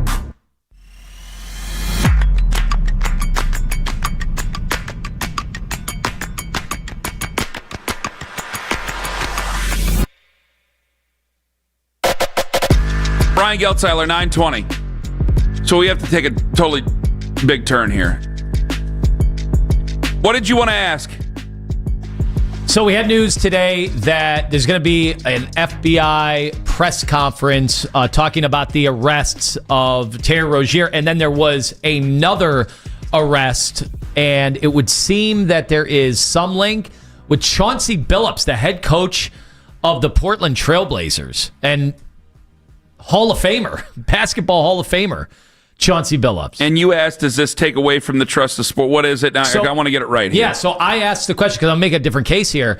Just real quick on that, Tom Winter, who is a reporter somewhere. Is that Wilner? And Winter. No, Winter in New York. He says it's not related to the games that Billups coached. Okay. So it is a little different there. Okay, but so either way, the fact that we've had these multiple arrests, Terry Rozier had been investigated for, well over a year on some of this stuff. And I just asked off the air, Ken and Owen, I'm like, does this undermine your belief, your trust in sports gaming? Or the case that I'm going to make is the opposite. Does it strengthen your trust? And I would make the case that it does. Well, it's an effort too. I'll find out later on, but there's a lot of things that have to happen. I mean, I can't be going off half-cocked about something that they're going to have a press conference about. First off, boy, tell you what, who might be a little bit relieved about this? Jared Allen, because it takes all the hate off of him right now because we can't focus on anything else but what's going on. I mean, hell, he had 4 points last night after saying the lights might have been a little bit too bright, and everybody was all upset with him at 6 o'clock this morning when they were listening to us. You can go back and hear that, 923thefan.com. I think 216-474-0092. Does this lower the trust or does it help strengthen the trust? Because I think that it depends on how it plays out, but they have to make a serious, concerted effort. This is why I said, at some point, you're going to have to reach a point where enough's enough. I know we've done 6-game suspensions and half season and full season. It's like, no, you're just going to have to throw them to the wall and say, hey, you'll have your day in court, but until then, you are suspended indefinitely. And if you are found to be guilty of this, you're done for life. I mean, that's exactly what it is. And I think they should be able to recoup it. Whatever's written in any contract, any language in the next CBA about recouping expenses. I'm sorry, this is what goes with it. You could say that's unfair to the worker and everything like that. There's plenty of things that are unfair to workers when it comes to how we conduct business with our employers here. That's part of the deal. Not everything, there are certain things that you can do while you're unemployed, and there's certain things that you can't do while you're unemployed. And when you have things like that impugn the league and make the league look bad or can take any confidence away from the league, you're costing fellow players, you're costing the league. So it ends up costing you in the long run. So, hey, man, I know guys have been playing tonk in locker rooms for a very long time and bar boot and all the other stuff, man, okay? I get it. Tonk and bar boot. That should be the title of our podcast. Bar boot's a fast game, man. You got to be careful. You lose your ass on that one in 5 minutes. Listen, you can play a lot of different games. I just think it's hey, man, they find any betting slips on you when it comes to sports, fine. That's it. You're in trouble. I don't know about table games. I still want to go. Guys, when they come here, I mean, with the stories of some of the NBA players, I'm not going to name names. If you want to, fine. There's some very, very, very well-known Hall of Fame NBA players who have come here and have spent until 9 a.m. when they arrive all night at that casino in downtown and have either high stakes and do not care about losing $500,000 while they're here in Cleveland. Some of them stories are legendary. And then they go out and play like garbage when they're here later on in the night against us. This is kind of fun. Some of them actually turned in hell of a performance. So you're like, that guy's a Hall of Famer. Definitely. Table games, things like that, I'm not sure about. But when it comes to sports, no, you can't do it. There can't be any evidence of it. and again, you deserve your day in court. It can't just allege it to get you kicked out of a league, for crying out loud. But they got to nip it in the bud as soon as they possibly can on all this stuff. Well, my entire... Now, your thoughts change. I said that about Emmanuel Clase and stuff like that, and I remember, Owen, you threw him under the bus here during the break. You said you were laughing about it, Tone. And I was over it was here. funny. Your friends thought it was funny. Yeah, you told me I was clutching pearls and acting like... I was getting nonstop jokes sent to me the morning of that. Now it ain't so very funny now. Well, we just want a resolution to that one. That's the thing about it. Well, you can get one eventually once they find out that this could be forever, because the Rozier stuff. Shams was going on TV in April and saying, "Oh, he's been cleared and he's back and he started playing basketball." Yeah. And I think everybody thought, well, maybe it's dead now. Well, and again, apparently it's not. He's got to have, because I don't want to see some. Yeah, I don't want to turn it into a witch hunt or anything like that. But you're going to have to suss this out, and whatever you can do to get this out of it, because I just thought it was going to be tough to prove. Like, it's one thing to have bets come in, and it's another thing for a guy to limp off the field or the floor and say he's injured, and then his props don't hit. But, in the end, they're going to see all these anomalies come in, these big sums. And look, my entire life of paying attention to sports, we heard about college basketball in the 80s, on just how much of this was going on, how pervasive it was. And of course, they didn't have the sophisticated methods to be able to track all of this. Now it's out in the open. They can track it within seconds. If a big bet comes in out of nowhere, and then, oh, by the way, 2 minutes later, another massive, 7-figure bet comes in, or, high 6-figure bet comes in, the red flags come immediately. You don't even need a phone call to be made. They just shut it down. 216-474-0092. Tom and Lorraine, you're first up on the Fan. Hello, Tom. Tom. Do we have Tom? You're out, Tom. By the way, 10 o'clock press conference this morning coming up. Eastern District of New York. It's always the Eastern District. And FBI director. You don't want that Western District. The South. Actually, it's the South. I think in Billions it was the Southern District. That's right. But the FBI director, Kash Patel, holding a news conference at 10 a.m. to announce the arrest in this investigation. All we know right now is there was more news when it came to Terry Rozier than there was Chauncey Billups. The Terry Rozier stuff, they have the date of the game. It was one game in particular, the Hornets and Pelicans. I know somebody sent us the Cavs game against the Heat, where the Cavs are all wearing those city blue jerseys, right? And, you watch guys play all the time in sports, and you go, oh, it looks like he's throwing the game. Like, that gets thrown out as a joke. Now you got to take it seriously. You got to take it a little more seriously. Well, I think everybody's going to be thrown out as a joke now with this, because as it gets through the, the American public, I think those jokes are going to be, anybody who has a bad game now is going to be joked about as accused. But then you got to think about it, and again, with the stuff that they brought up, when you hear about some of the stuff what they do with pitchers, and like, well, that arm slot's way different from anything they did. That's weird. That, like, they're keeping an eagle eye on it, so they know that they have to keep the sanctity, whatever that may be, or the belief, whatever that may be, that their entity is on the up and up. And so, this stuff has to be, it has to be Pete Rose style, lifetime bans, because you can't lose that public trust. And they take, the billions of dollars that are on the line here for each one of these, hockey, baseball, football, basketball, everything. The billions of dollars that are on the line there, those are sacred bucks to them.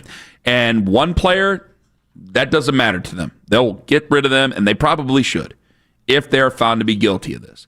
We're going to ask Brian Geltzeiler about this coming up at 9:20 this morning. Cavs losing early is bad.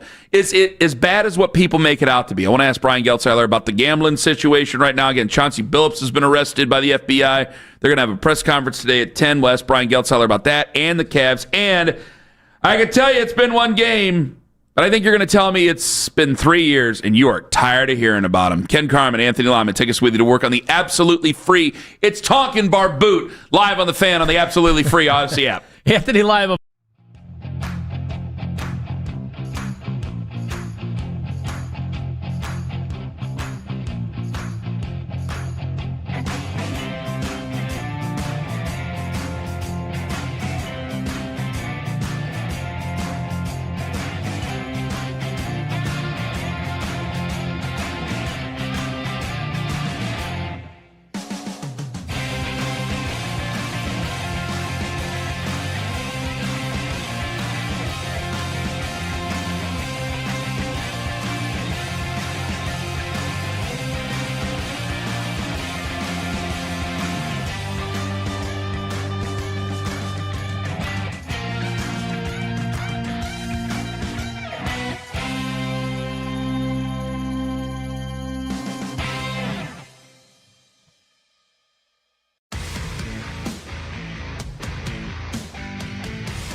Browns right tackle Jack Conklin back to practice on Wednesday, been out with a concussion.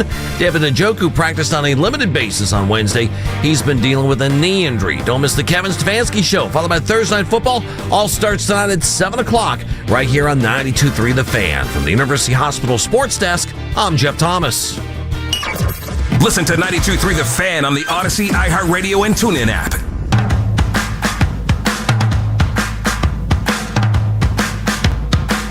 Your chance to be a winner. Who wants to see the Cavaliers, their home opener against the Bucks, Sunday at 6 p.m.? Here's your chance. Enter the code word WINE, W-I-N-E, at 923thefan.com before 10 a.m. Your chance to win a pair of tickets. The Cavaliers home opener against the Bucks. Tickets available at Cavs.com. It's all from the Cavaliers and Sports Radio, 92.3 The Fan. So we have an update on Chauncey Billups. Bail is needed.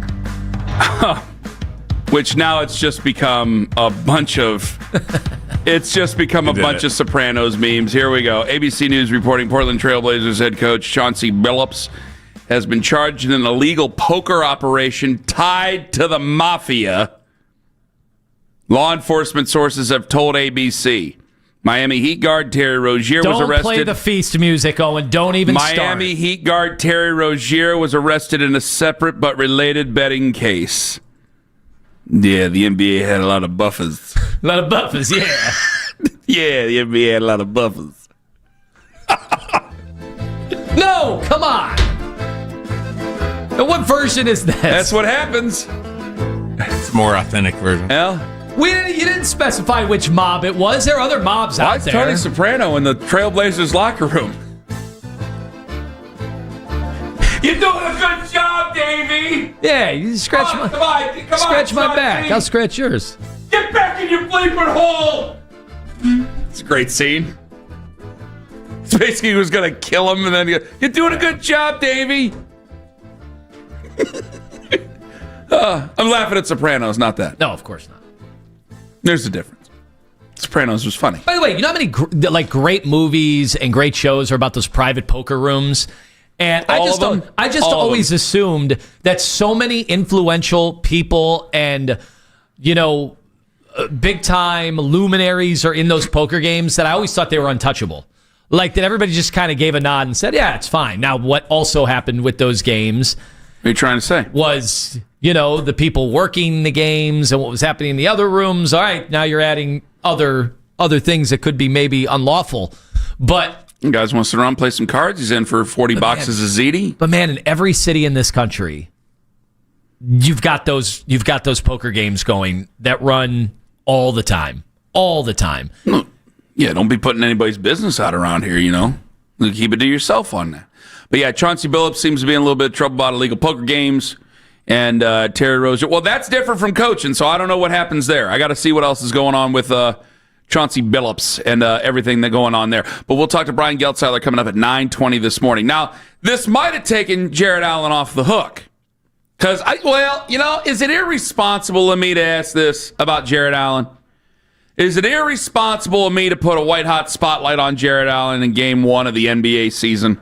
About him hitting all the unders for his props yesterday? No. Damn it. No. You can't do that. No. Reckless speculation. Yeah, he just had a bad game. It's just a bad game. He's allowed to have a bad game. 4 points and 4 rebounds, but he was joking, but he did say this in the pregame. Is it just me? Or the lights in here brighter than expected? I think he was doing that in a reference to the series that they lost a couple of years ago. Yeah. Audio courtesy of ESPN. Would be a good joke if he then balled out and had a great game. It would have been a great joke. We would all be laughing about, he's put that in the rear view mirror. Like there's nothing that's going to hamper him going forward. Again, Jared is a likable person. Somebody had said that he's going to be caught up in a illegal Pokemon card ring. Okay, why don't you guys relax? Why don't you people... Reckless speculation. I mean, have some decorum, please. With our listeners, we're not going to be able to complete the show now. No, have some respect. Yeah, guys, stop sending them in. We don't want to see them. We're not doing definitely do not use the coming in hot feature on the Odyssey app. There you go. Don't want to hear it. No, don't. Yeah, please. keep your comments within the boundaries of good taste, for crying out loud. We'll have to go to the diabolical question well. But what his problem is, you shouldn't say anything. I wouldn't even agree to be mic'd up if I were him. Well, notice. Because they didn't show any other audio the rest of the night. Yeah, there's nothing else. Okay, well, when you only have 4 points and 4 rebounds, there's really not much else to say, and there's really not much else to post if you're ESPN. But guys, he's in a no-win situation unless he goes out there and balls out. You're public enemy number one if this thing goes poorly.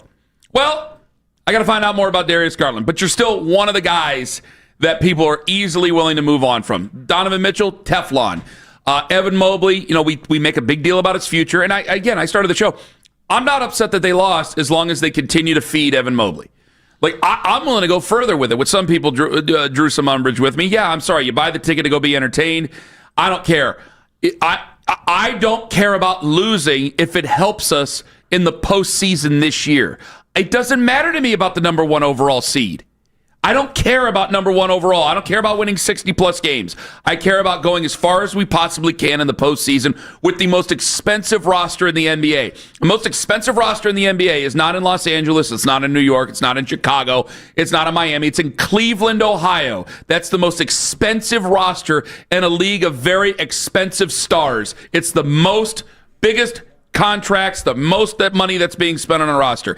And it doesn't matter to me if they go out there and they lose in the month of October and November. It doesn't matter as long as it's making them sharper for the months of April and May and June. We have to learn this. However, there's a however here. And Lima, you're just nodding your head. You agree with me. I'm not getting any pushback because I'm right. However, if Jared Allen makes some jokes, and you're allowed to make jokes, nice guy. It's not like he's shooting his mouth off all the time for crying out loud. You make a joke, you only score 4 points, and you only have 4 rebounds, and you lose. Yeah, man, fans are going to want you out of here on the first thing smoking because you are much more expendable than Donovan and then Evan, and then to a degree, Darius, because I think Darius is a different conversation. I think a lot of people have wanted to move on from Darius, but they can't move on from Darius because when are you going to get a wing for Darius Garland? You're not. So what do you want to do? Well, you even saw last night in the way they ended up using him. I mean, Jared Allen played 28 minutes. That Evan Mobley and both Donovan Mitchell got 36. Off the bench, Dean Wade had as many minutes as Jared Allen. So, you see where this is heading, especially, look, Jared Allen is, somebody said, he's a walking double-double. What's the problem? And, the problem was last night, they need all hands on deck that are available. And without Mitchell Robinson, you'd think, all right, Jared Allen's not going to be pushed around or any of that. And the problem was he kind of was and just was ineffective. Now, part of it is without Darius Garland, that does change things, without a doubt.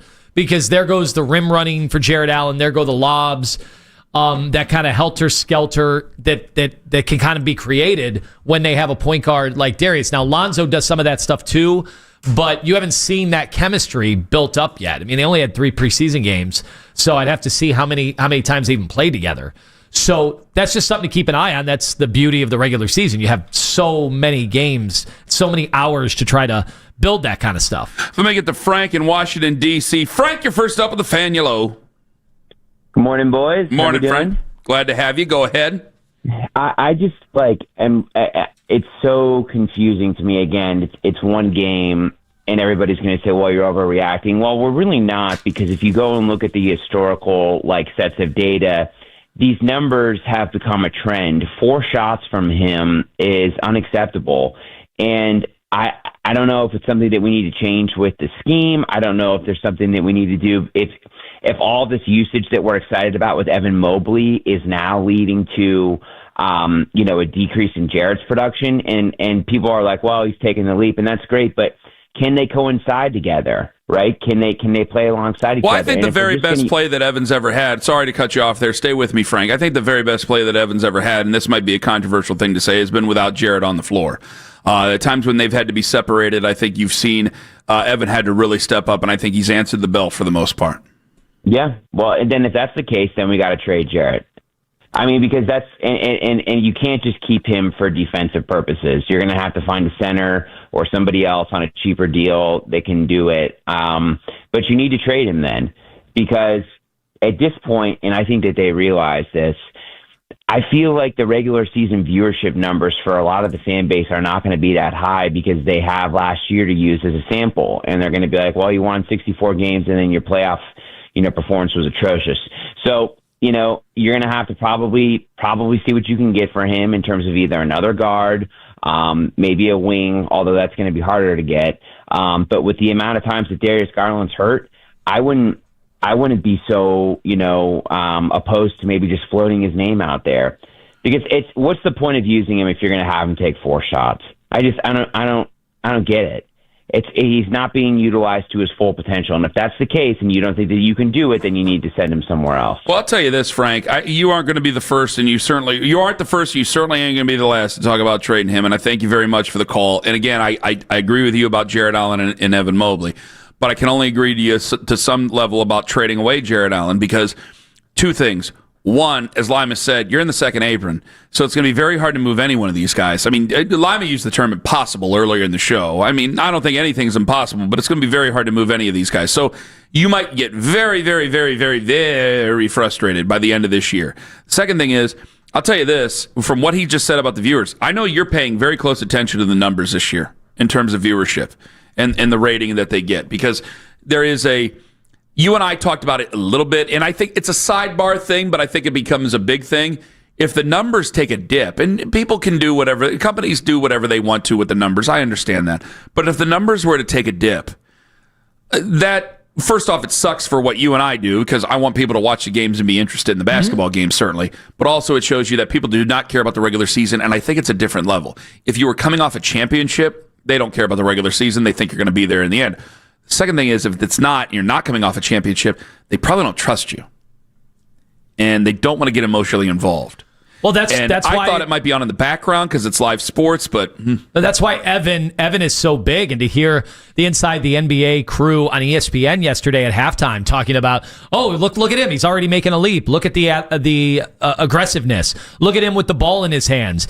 He's taking threes. He's doing a step back 3. Like all of that played into what everybody was looking to see. And then what happened after halftime? You didn't see it again. It was Donovan Mitchell takeover time, which got him right back in the game. But that's not what I want to see. That's what this season is all about, though. And just one other thing on Jarrett. It's I think it was kind of put on full display against a team like the Pacers last year. It's hard for him to have to guard all the league has changed so much. For a center like him, you get pulled out on the perimeter constantly. You saw it at that game 1 winner last year in the Eastern Conference semis against Indiana when he was on an island 1-on-1 and he gave up the 3-pointer. Yeah. So that's the stuff. You saw it yesterday too against the Knicks. Once he was out on the perimeter trying to defend, guys with the ball, I think it was Anunoby, but he was just dancing with them, and there's nothing Jarrett Allen, guys like that, they are hamstrung. They can't really get out and cover the perimeter like you have to in today's NBA. But there's going to be a couple things. This is why Jarrett's going to need to pick it up, because I don't care about losing some basketball games here. I don't need to win over 60 games. Because you won over 60 games last year, and you won it by really doing a lot of the same stuff you did last night to go out and win that game. You cannot get to where you need to go if it's Donovan saving your game to try to beat the New York Knicks. It's not to where you need to go if it's Donovan having to do that and then Kenny Atkinson having to put him back out there and do all these other things. It's not the recipe to get to the Eastern Conference Finals, at least, if you're doing those things. By the way, Cameron Justice writes that former Cavs player and coach... Okay, that's her. A former Cavs player and coach, Damon Jones, was arrested today on charges he provided inside information about NBA games to co-defendants who used it to place illegal sports bets per ABC. Damon Jones. Okay. Boy, the worst thing before was getting soup thrown at you. Now look at this. All right, coming up next, Brian Geltzeiler going to join us on the show, SiriusXM NBA Radio. We got to talk to Brian about all this as well as the Cavaliers. But boy, there's a lot going on here. Ken Carman, Anthony Lima, take us with you to work in the absolutely free Odyssey app. It's Anthony Lima for Fanatics Sportsbook, and here we are getting ready for week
crippling case. Browns right tackle Jack Conklin back to practice on Wednesday to deal with a concussion. Missed last week's win against the Dolphins. Conklin not on the injury list yesterday. He's expected to play this Sunday against New England. Don't miss the Kevin Stansky Show, followed by Thursday Night Football. All starts at 7 o'clock right here on 92.3 The Fan. From the University Hospital Sports Desk, I'm Jeff Thomas.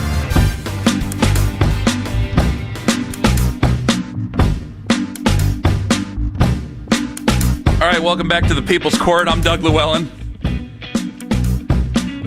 It's time to talk about the NBA with Brian Geltzeiler. Sirius XM NBA Radio. Find him on Twitter at BGeltzNBA. Hello, Brian. Good morning. How we doing? Doing well. Chauncey Billups in trouble for, I guess, playing poker. I don't know about the extent of the poker playing. You got Terry Rozier, who's in trouble. Possibly, gambling on the games, possibly. Now I got, Damon Jones, Tone, who's in trouble? Former Cleveland Cavalier player and coach. Brian, as this continues to roll off all the news, what's the thoughts going through your head? Well, listen, I think you're looking at although I think Jones and Rozier potentially could be tied to a similar case, Billups it's a separate case. Nonetheless, it's somewhere at some point, I don't know that the timing is a coincidence that it's all being released this morning with some high-profile NBA names attached. But when I look at the Billups case, my first two thoughts is either A, he was asked to cooperate and chose not to, and or there's got to be some kind of major money laundering type of thing attached to where Chauncey Billups was playing at some high-stakes poker games. And this is, maybe him being pushed to cooperate by being arrested and having his name thrown out there and being embarrassed. The Terry Rozier stuff we've heard about for months, and the reality is that the evidence from what we've seen and heard is pretty damning against Terry Rozier. And listen, the Heat were out there trying to trade his expiring deal in the offseason, and generally for a team that wants draft picks, and Heat's willing to trade draft picks, Rozier's deal is, as an expiring deal, can get you off some longer-term money on your books. My point is, it's not an unattractive contract with 1 year left. No one would touch it, and this is part of the reason that no one would touch it. It's been reported today that big parlay bet in a particular game in March of, I believe, 2023, before Rozier was traded, where there was a bunch of massive money on a multi-leg parlay of Rozier unders, and Rozier left that game after 10 minutes with a foot injury. So there's some damning stuff there with him. And then Damon Jones is supposedly providing information. I don't know where that goes, but again, it's a big week for the NBA on a variety of levels. NBA returns to NBC. Amazon is kicking off their coverage tonight. It's a new season with a lot of hype and a lot of interesting stuff going on. And to have this be something that steps in and kind of mars the first week is really, really a shame. No doubt. That's kind of where we're at, Brian. I did say, to me, if anything, I think this, while some people think this undermines, sports gambling and the trust in it, I said it should be the opposite, because never before have they had such sophisticated measures to crack down immediately on the anomaly bets and the ones that come in. Now, I've also said, Brian, that I thought this was going to be hard to prove when it came to Malik Beasley, who's not been named in any of this today, or Terry Rozier. Yes. Because, by the way, I want to interrupt you. He has not been named yet. It's possible we do hear his name come up at some point. Yeah, all we had heard was from his agent. The reason he hasn't been signed to a contract by someone yet. That player played too well last year to still be sitting out there. Yeah, all we had heard about him was his agent had said that they weren't investigating him anymore. Maybe it's because they did all the investigating they needed and they're putting all the pieces together. Who knows? But, Brian, it's hard to prove this because guys are going to have bad games. We've had jokes all the time for years. Oh, that guy must be throwing the game. He had a bad game. But, if this is as widespread as they're saying, then it just takes some guys to rat on other guys. And next thing you know, you have a press conference coming up in 34 minutes with Kash Patel in New York. Listen, we're going to get a lot more information, hopefully there. But I do think, guys, this is really important in a story like this. We have to draw the distinction between guys that were a guy like Terry Rozier, who's been accused of being out on an NBA court, essentially underperforming intentionally to benefit gamblers or enriching himself in that way. And a guy like Chauncey Billups that got involved in the wrong high-stakes poker game attached to some of the wrong people. Now, don't get me wrong, Billups should know better. What are the right high-stakes poker games, Brian? Well, one of the right high-stakes poker games are the ones that you go playing in an illegal casino. Those are the right ones. And if you can afford them, God bless. Go enjoy yourself. That's what they're there for. But he put himself in a bad spot. I'm not necessarily condoning any of that, but that's also not an integrity of the game issue. I think what's interesting, and I just heard Brian Scalabrine say this on SiriusXM NBA Radio with Frank Isola in the starting lineup, many of these cases, and we saw it with Jonte Porter, and it has to do with the fact of guys leaving games early with injuries. That was a big deal with the Jonte Porter thing. That's what's been with the accusations with Rozier. But I just want to make sure that we're not painting all these guys with the same broad brush in terms of what these allegations are. There's some very different things here between Billups, Rozier, and Damon Jones in terms of what's been reported.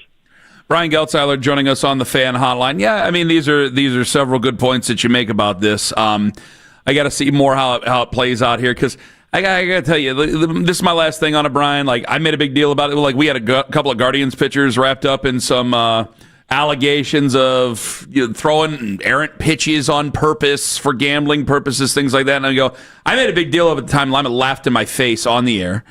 Now who's laughing, Tone? Now who's chuckling? I know.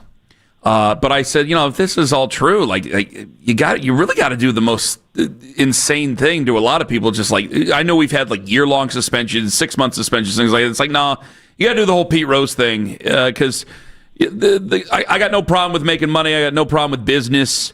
Your business partners with the gambling entities now, and that's fine, but you're going to have to make sure that everything's on the up and up. There has to be a harsher penalty for all this stuff. I mean, federal charges could end up being a very harsh penalty, don't get me wrong, but when we find out these things about some of the players, it's like, yeah, you know what? Everybody has their day in a court or in their arbitration or whatever. No, this has got to end. You're going to have to just have very harsh penalties for the players. Yeah, absolutely. Listen, part of this is that sports are a public trust, right? And so when you have something like this and you have athletes, and in this case a coach as well, who are wrapped up with people that are engaging in organized illegal activities and organized crime, essentially, that's what we're talking about on listen, and I'm not, it's organized crime on different levels and in different forms, but it is organized crime. When you have that, if you don't want that to exist anymore, these need to be punitive. Listen, here's what's not going to happen, guys. The sponsorships with the online sports bettors are not going away. The sponsorships with the casinos are not going away. Those are only going to grow over time. You'll see it very, very shortly. There's going to be odds back on our screens when we're watching games on TV. That's not going away. What is going to happen here is these guys are going to be punished in a way that's going to be a massive, massive deterrent to anybody ever doing this stuff again. Essentially, what's going to happen here is the FBI, and the NBA would be very smart to work in concert with the FBI here, is to make sure that these punishments and these punitive measures taken against these guys, assuming they're found guilty of what they've done, are going to be something that's going to send a message that's going to make it officially not worth it for anybody to be involved in jeopardizing the integrity of the game or getting involved with people that are involved in organized crime. Listen, for all we know, Chauncey Billups is involved with guys who have been involved with fixing games, even though he had nothing to do with that.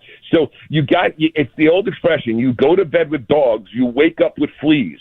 And that's kind of where you're at right now. There's a massive message that's going to be sent, but I can promise you this, there is going to be no elimination of online sports betting sponsors for the NBA, the NFL, Major League Baseball, the NHL, UFC. Go through it all, guys. It's still going to exist, and it's still going to grow.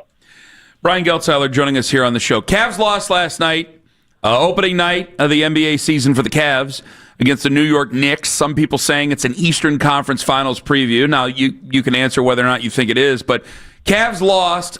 Some people upset. I'm not that upset as long as they learn that the offense has to run through Evan Mobley to be able to get to the Eastern Conference Finals.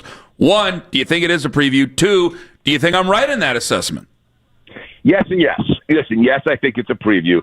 I think what I saw with Mobley last night, and I do think this gets better with Darius Garland on the floor, is I thought he was left to his own devices to get his own shots a little too much. And he's ready. You can see by certain ways he moves on the floor, certain shots he's added to his repertoire. He looked excellent last night. He just didn't get it enough when the game mattered.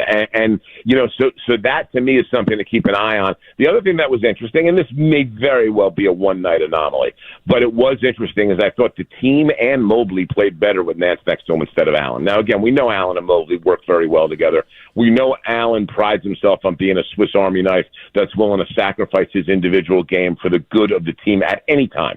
So this is not a shot at Jared Allen. It's just that what was interesting to me was Nance's added three-point shot and his ability to stretch the floor seemed to create some more room for Mobley to operate inside the arc. And that's something to keep an eye on here with the Cavs. Again, love Jared Allen. This is not a negative on him, but that's something that kind of jumped off the screen to me a little bit last night in watching how all that went. Nance is very switchable on the perimeter and has got good size. I thought that was – listen, the Cavs they're without Garland last night. They're without DeAndre Hunter, who's their best wing. They're without Max Strus, who's probably their second best wing. And, it's going to be they're going against one of the top two teams in the conference in their building. In the end, if the Cavs lose 15 games this year, all right, this is reasonable for it to be one of them. So I'm not panicked or upset about anything I saw with the Cavs last night. But then those couple of observations, and I do think Nance could be an interesting piece. The other thing was I thought Lonzo Ball fit in well, even though we didn't shoot the ball well. And I think if he starts to improve that shooting a little bit, that's going to also help space the floor as well. Because I do think one thing you saw last night, that with Garland, without Garland, Lonzo Ball's got to play some meaningful minutes for this team. He gives them an element in terms of keeping the ball moving and how he guards on the defensive end of the floor and can guard bigger wings. It's something that the Cavs really, really need. I think Hunter and Ball are both very important players to what the Cavs do defensively this year. All right, Brian, just the Eastern Conference in general after just a couple of nights. Well, really, they just played last night. But is there any other team? Like, I'm looking at Philadelphia, and nobody knows anything about Joel Embiid and whether or not he's going to be available. You probably side on no come playoff time. But when you see their young talent, who out there in the East do you think outside of New York or Cleveland could be a team to challenge? Listen, Philly's fun. Let's start there. Philly's a lot of fun. Edgecombe was fantastic last night. Maxey was even better. Maxey looked like he worked on his shooting in the offseason big time and took his game to another level, and the confidence of Maxey is just off the charts. Philly would be quite smart to eat, and they did it last night with Embiid. Make him a complimentary player till he shows you he's not, no matter what you're paying him. And I think the same thing with Paul George. When you look at players of Paul George's ilk, they normally drop off at 35 years old, and he's dropping off. So it's okay to build it around these two young guys, no matter what you're paying them. So, listen, I don't know that Philly's going to be a major contender in the conference, but they're going to be fun. Listen, the team I'm watching that I think everybody is sleeping on in this conference, the Milwaukee Bucks. I think they're much better than people think. They're really deep. Doc does great with a team like this. And in the end, Giannis, we know Giannis isn't happy, but Giannis is also a guy that is such a competitor. His unhappiness is not going to spill into the rest of this team. You almost have a situation right now where these guys want Giannis to stay, and they're going to play their backsides off to see if they can be good enough to get him to stay. And that's a great situation for Doc. I want to point this out about Doc Rivers. I think it's very important. Best season he ever had as a head coach, in my opinion, outside of the Celtics run, but since he left the Celtics, was with the Clippers in 2018-2019 when they took the vaunted Warriors team to 6 games in a first-round series where their best 2 players were Shai Gilgeous-Alexander and Danilo Gallinari. Doc does better with a little less talent, and I think Doc's going to do a really good job getting the most out of this group that they built around Giannis here. I think everybody's sleeping a little bit on the Bucks. I really like what I see there. Brian, thank you so much for the time. Know that was a bunch of curveballs this morning. Thank you very much for answering all the questions. We appreciate it, and hopefully we'll talk to you again soon. Always, guys. My pleasure. We'll talk to you soon. Take care. Brian Geltzeiler, Sirius XM NBA Radio. Find him on Twitter at BGeltzNBA. Acceptable what he said about Jared Allen? Acceptable what he said about Evan Mobley? Yeah. The Evan Mobley thing, that's interesting because I want Darius Garland to take his time. I want him to take his time. Get Evan to be forced to do it, but he is right. Like if they can find that happy medium where Darius isn't taking too much, it could be a lot better for Evan Mobley. Yeah, the way that I think this year is going to be truly used is to figure out what the hierarchy is when it comes to those guys and the shots that they're going to get. Because You saw it last night. Like Donovan, very quiet. They were letting Evan, spread his wings a little bit. Next thing you know, Donovan's in the third quarter is like, all right, I got to take over. And he did. And then what do you do in the fourth? And that's without Darius. And these are good problems to have, by the way. I want to make that abundantly clear. The fact that we have enough guys that we can talk about who gets the shots. They're a very talented team, but come playoff time, like you had Darius Garland last night in the interview say, I couldn't even walk in the playoffs. Yet he got more shots than Evan Mobley. How can the guy that can't walk get more shots than Evan Mobley? That's a problem. If I wanted to take shots at Pat McAfee, I would just take shots at Pat McAfee. I was not taking shots at Pat McAfee. That's in 5 minutes on The Fan. Daisy Dips. I love it so much I might.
you want the latest on the Cavs, we're the station you turn to first. 92.3 The Fan is Cleveland's home for breaking sports news. Your teams, your station.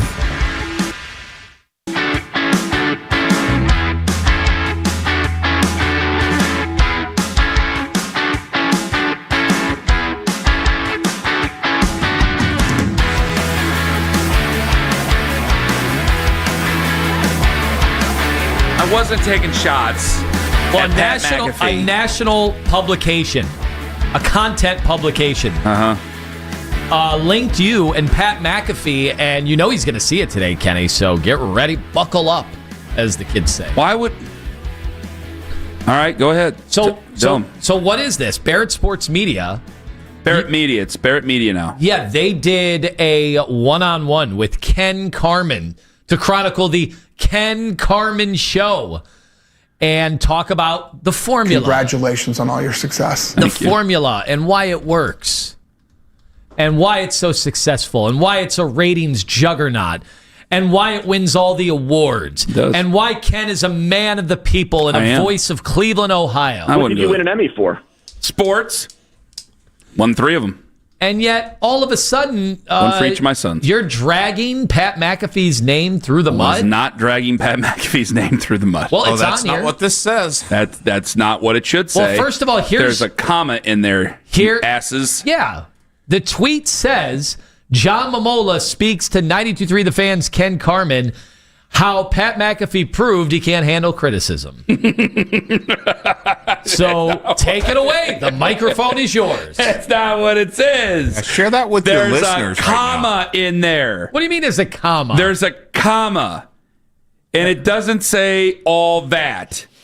No, it says specifically for the PM crowd. You left that part out. For the PM crowd, John Momola speaks with 92.3 The Fan's Ken Carman. How Pat McAfee proved he can't handle criticism. So what criticism, where is this coming from? Where's a comma? What specifically is the instance where McAfee can't handle that criticism that you thought, I'm just going to shove this in an interview with John Momola? That is an apostrophe for 92.3 The Fan's Ken Carman. How Pat McAfee proved he can't handle criticism. No, that's not true. That is not true. I got to get my readers on. I'm not. Okay, it says John Momola speaks with W-92.3 The Fan's Ken Carman. Then there's a comma. How Pat McAfee proved he can't handle criticism.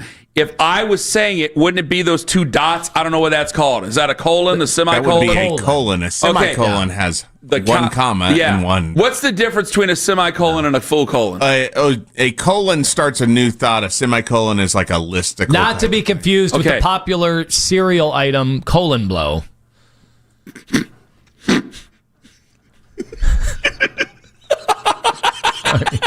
Can Pat McAfee handle colon blow? Yeah. Well, how many bowls of it? That's what it depends on. Hey, Ken, it's right there. So listen, say what you want for everybody so it can be played on the Pat McAfee show. Hartman. What is your issue with him not being able to take criticism? I have no issue with Pat McAfee. I have zero issue with Pat McAfee, and I don't understand why he can't handle criticism. I didn't read that. I didn't read that article. Did John Momola write that article about Pat McAfee? It's interesting that John Momola said that, and then they asked him why, and Ken answered. You made me do this, If I had a problem with the guy, I'd say something. I don't have a problem with the guy. It's interesting, by the way, that he would mention in the show's success, which is awesome. Yes. Congratulations on all our success. I know, thank you. That he would mention. I mentioned you, by the way. Take a picture of that. Switch. There we go again. Okay, go ahead. That he would mention Pat McAfee and his inability to take criticism before mentioning, one of the producers of the show or both producers of the show. But he at least did take one of my lines. He credited it to himself, but took one of my lines. I did not. No, okay. So there's an issue with that as well. So they wrote up an article about me, and it was a nice article. I did an interview. It lasted about 30 to 45 minutes about the history of the station as well as me being on the station. It's just weird because Pat McAfee's never been on the station. He's never been on. It's not me talking about Pat McAfee. I didn't mention Pat McAfee at all. I don't think I've ever talked about Pat McAfee ever on the air or anything like that. Which made it so weird that you shoehorned him in this interview. I didn't shoehorn him in anything, you idiot. I didn't do it. Okay? Now you're just making me name calling. I don't like that. You're working me into a shoot. Do you like him on game day? I mean, just put it out there once and for all. Well, that tells you all you need to know. I don't he doesn't watch even watch game it. day. He watched it when Lee Corso was the star. I don't even get a chance to watch Big Noon Kickoff. I'm getting ready for Axel's game. Now he's taking shots at Urban Meyer and you know who at Barstool. You don't remember his name. Dave. You don't know Dave his name. Portnoy. Oh, there you go. Yeah, you had to think about it for a second, didn't you? We have an affiliation, me and Dave Portnoy. We have something in common. I had a picture with Dave Portnoy, and I didn't even know who he was at the time years ago. When you guys were both at Michigan? Yeah. He was at the Republican National Convention. Oh. Micah and I were walking around taking in the sights. Micah Manis, shout out to him. I don't think he's listening right now. Micah is one of the best people we've ever had work here. He handles criticism. And he handles it very well. And he was standing there with his Roger Goodell sign. And I was like, I got to hit a picture with this guy. And I took a picture with I had zero idea. Zero clue. And I'm like, the guy who does the pizza reviews, that's funny. I got nothing wrong with any of these guys. If I had a problem with any of them, I'd say something. Do I not take shots at other media members who I don't care for? Come off. Who I've had arguments with? There's that one idiot from CBS who always takes shots at me every chance he gets. Scott Pelley? No, not Scott Pelley. The hell did he do? Put that in the story. That on Sunday morning. Connie Chung? Not Connie Chung or Jane Pauley. Dan Rather. Or Mo Rocca or Dan Rather. Mo Rocca does a nice job on Sunday morning. So anyway, the article is there. It's a trade magazine article. I mean, that's what Bear Media is. It's the trades. The trades. And I mentioned, I swear to God, there's a whole paragraph where I'm just making sweet love to Anthony and his career. That's very nice what you said. I mentioned Owen. I mentioned Keith. I mentioned Chase. I mentioned my old boss, Tom. None of them get put in there. I don't have any problem with the article. But the thing about Lima, most guys, you say it, you said it. I gave you credit for it when I said the quote to him. Say it. You said, Lima. About Anthony? Yeah. You said specifically that Pat McAfee cannot handle it. No, I did not say that. It needed to be aired, and you got it out there. You should talk about Anthony Lima, your partner, who you've been on the air with for almost 10 years on this show, and you said, I don't have time for that. I've got to criticize Pat McAfee. Well, they're tagging Pat McAfee show right now on social media. No, they're gear not. Up. No, they're not. So don't do that. Mitch is running on the Cash Patel press conference. Don't do that. Also run on the Pat McAfee show. Yeah, I didn't rip Pat McAfee at all. I've never had a reason to. What's the point? Now wait till Shepdog hears what you said about him and his rap. I didn't say anything nearly as mean about his rap as you did. You were nasty. You were basically like Tupac and hit him up about his rap. You were like Kurt Hennig when he started singing about rap. All right. Mary Kay Cabot, thanks to her, she was wonderful today. At least we had some fun with the whole Super Bowl window thing at the beginning of it. That was nice. Brian Geltzeiler, he was excellent on these gambling allegations in the NBA. What can Dave Shepard rhyme with Westwood One? What do you say? But that's okay, because I'm on to my next endeavor. I like to give a We have a podcast coming up at 10:15 a.m. Eastern. They are always on the 92.3 The Fan Extra on the free Odyssey app. Doug Ute going to join us from the OHSA. He's not? I thought he was. Check your message. Oh, really? No. And making sure what happened? Schedule changed. All right, it's over. Well, we're going to talk. You know what? I don't have a problem with Pat McAfee. I might have a problem with Doug Ute of the OHSA coming up at 10:15. God bless everybody. Go Cavs. Hey, sounds good. Where's your entourage now? Cool, I got on the last show. Loser town, loser fans, and you guys are a loser show. This is Boomer Esiason with an Odyssey Sportsman Ed. The Chiefs are locked and loaded again and atop my power rankings despite 3 losses, followed by the Lions, who are unbeatable in their own den. The real deal Colts are a surprisingly balanced team, while the Eagles look like their offense has finally woken up, and the Rams won big even without Puka. Seattle, Green Bay, New England, Buffalo, and Tampa Bay complete my top 10. I'm Boomer Esiason. Texting enrolls you in a recurring automated marketing text messages. Consent not required to purchase. Message and data rates may apply. The team's looking good this season. I think so. Man, I miss playing football.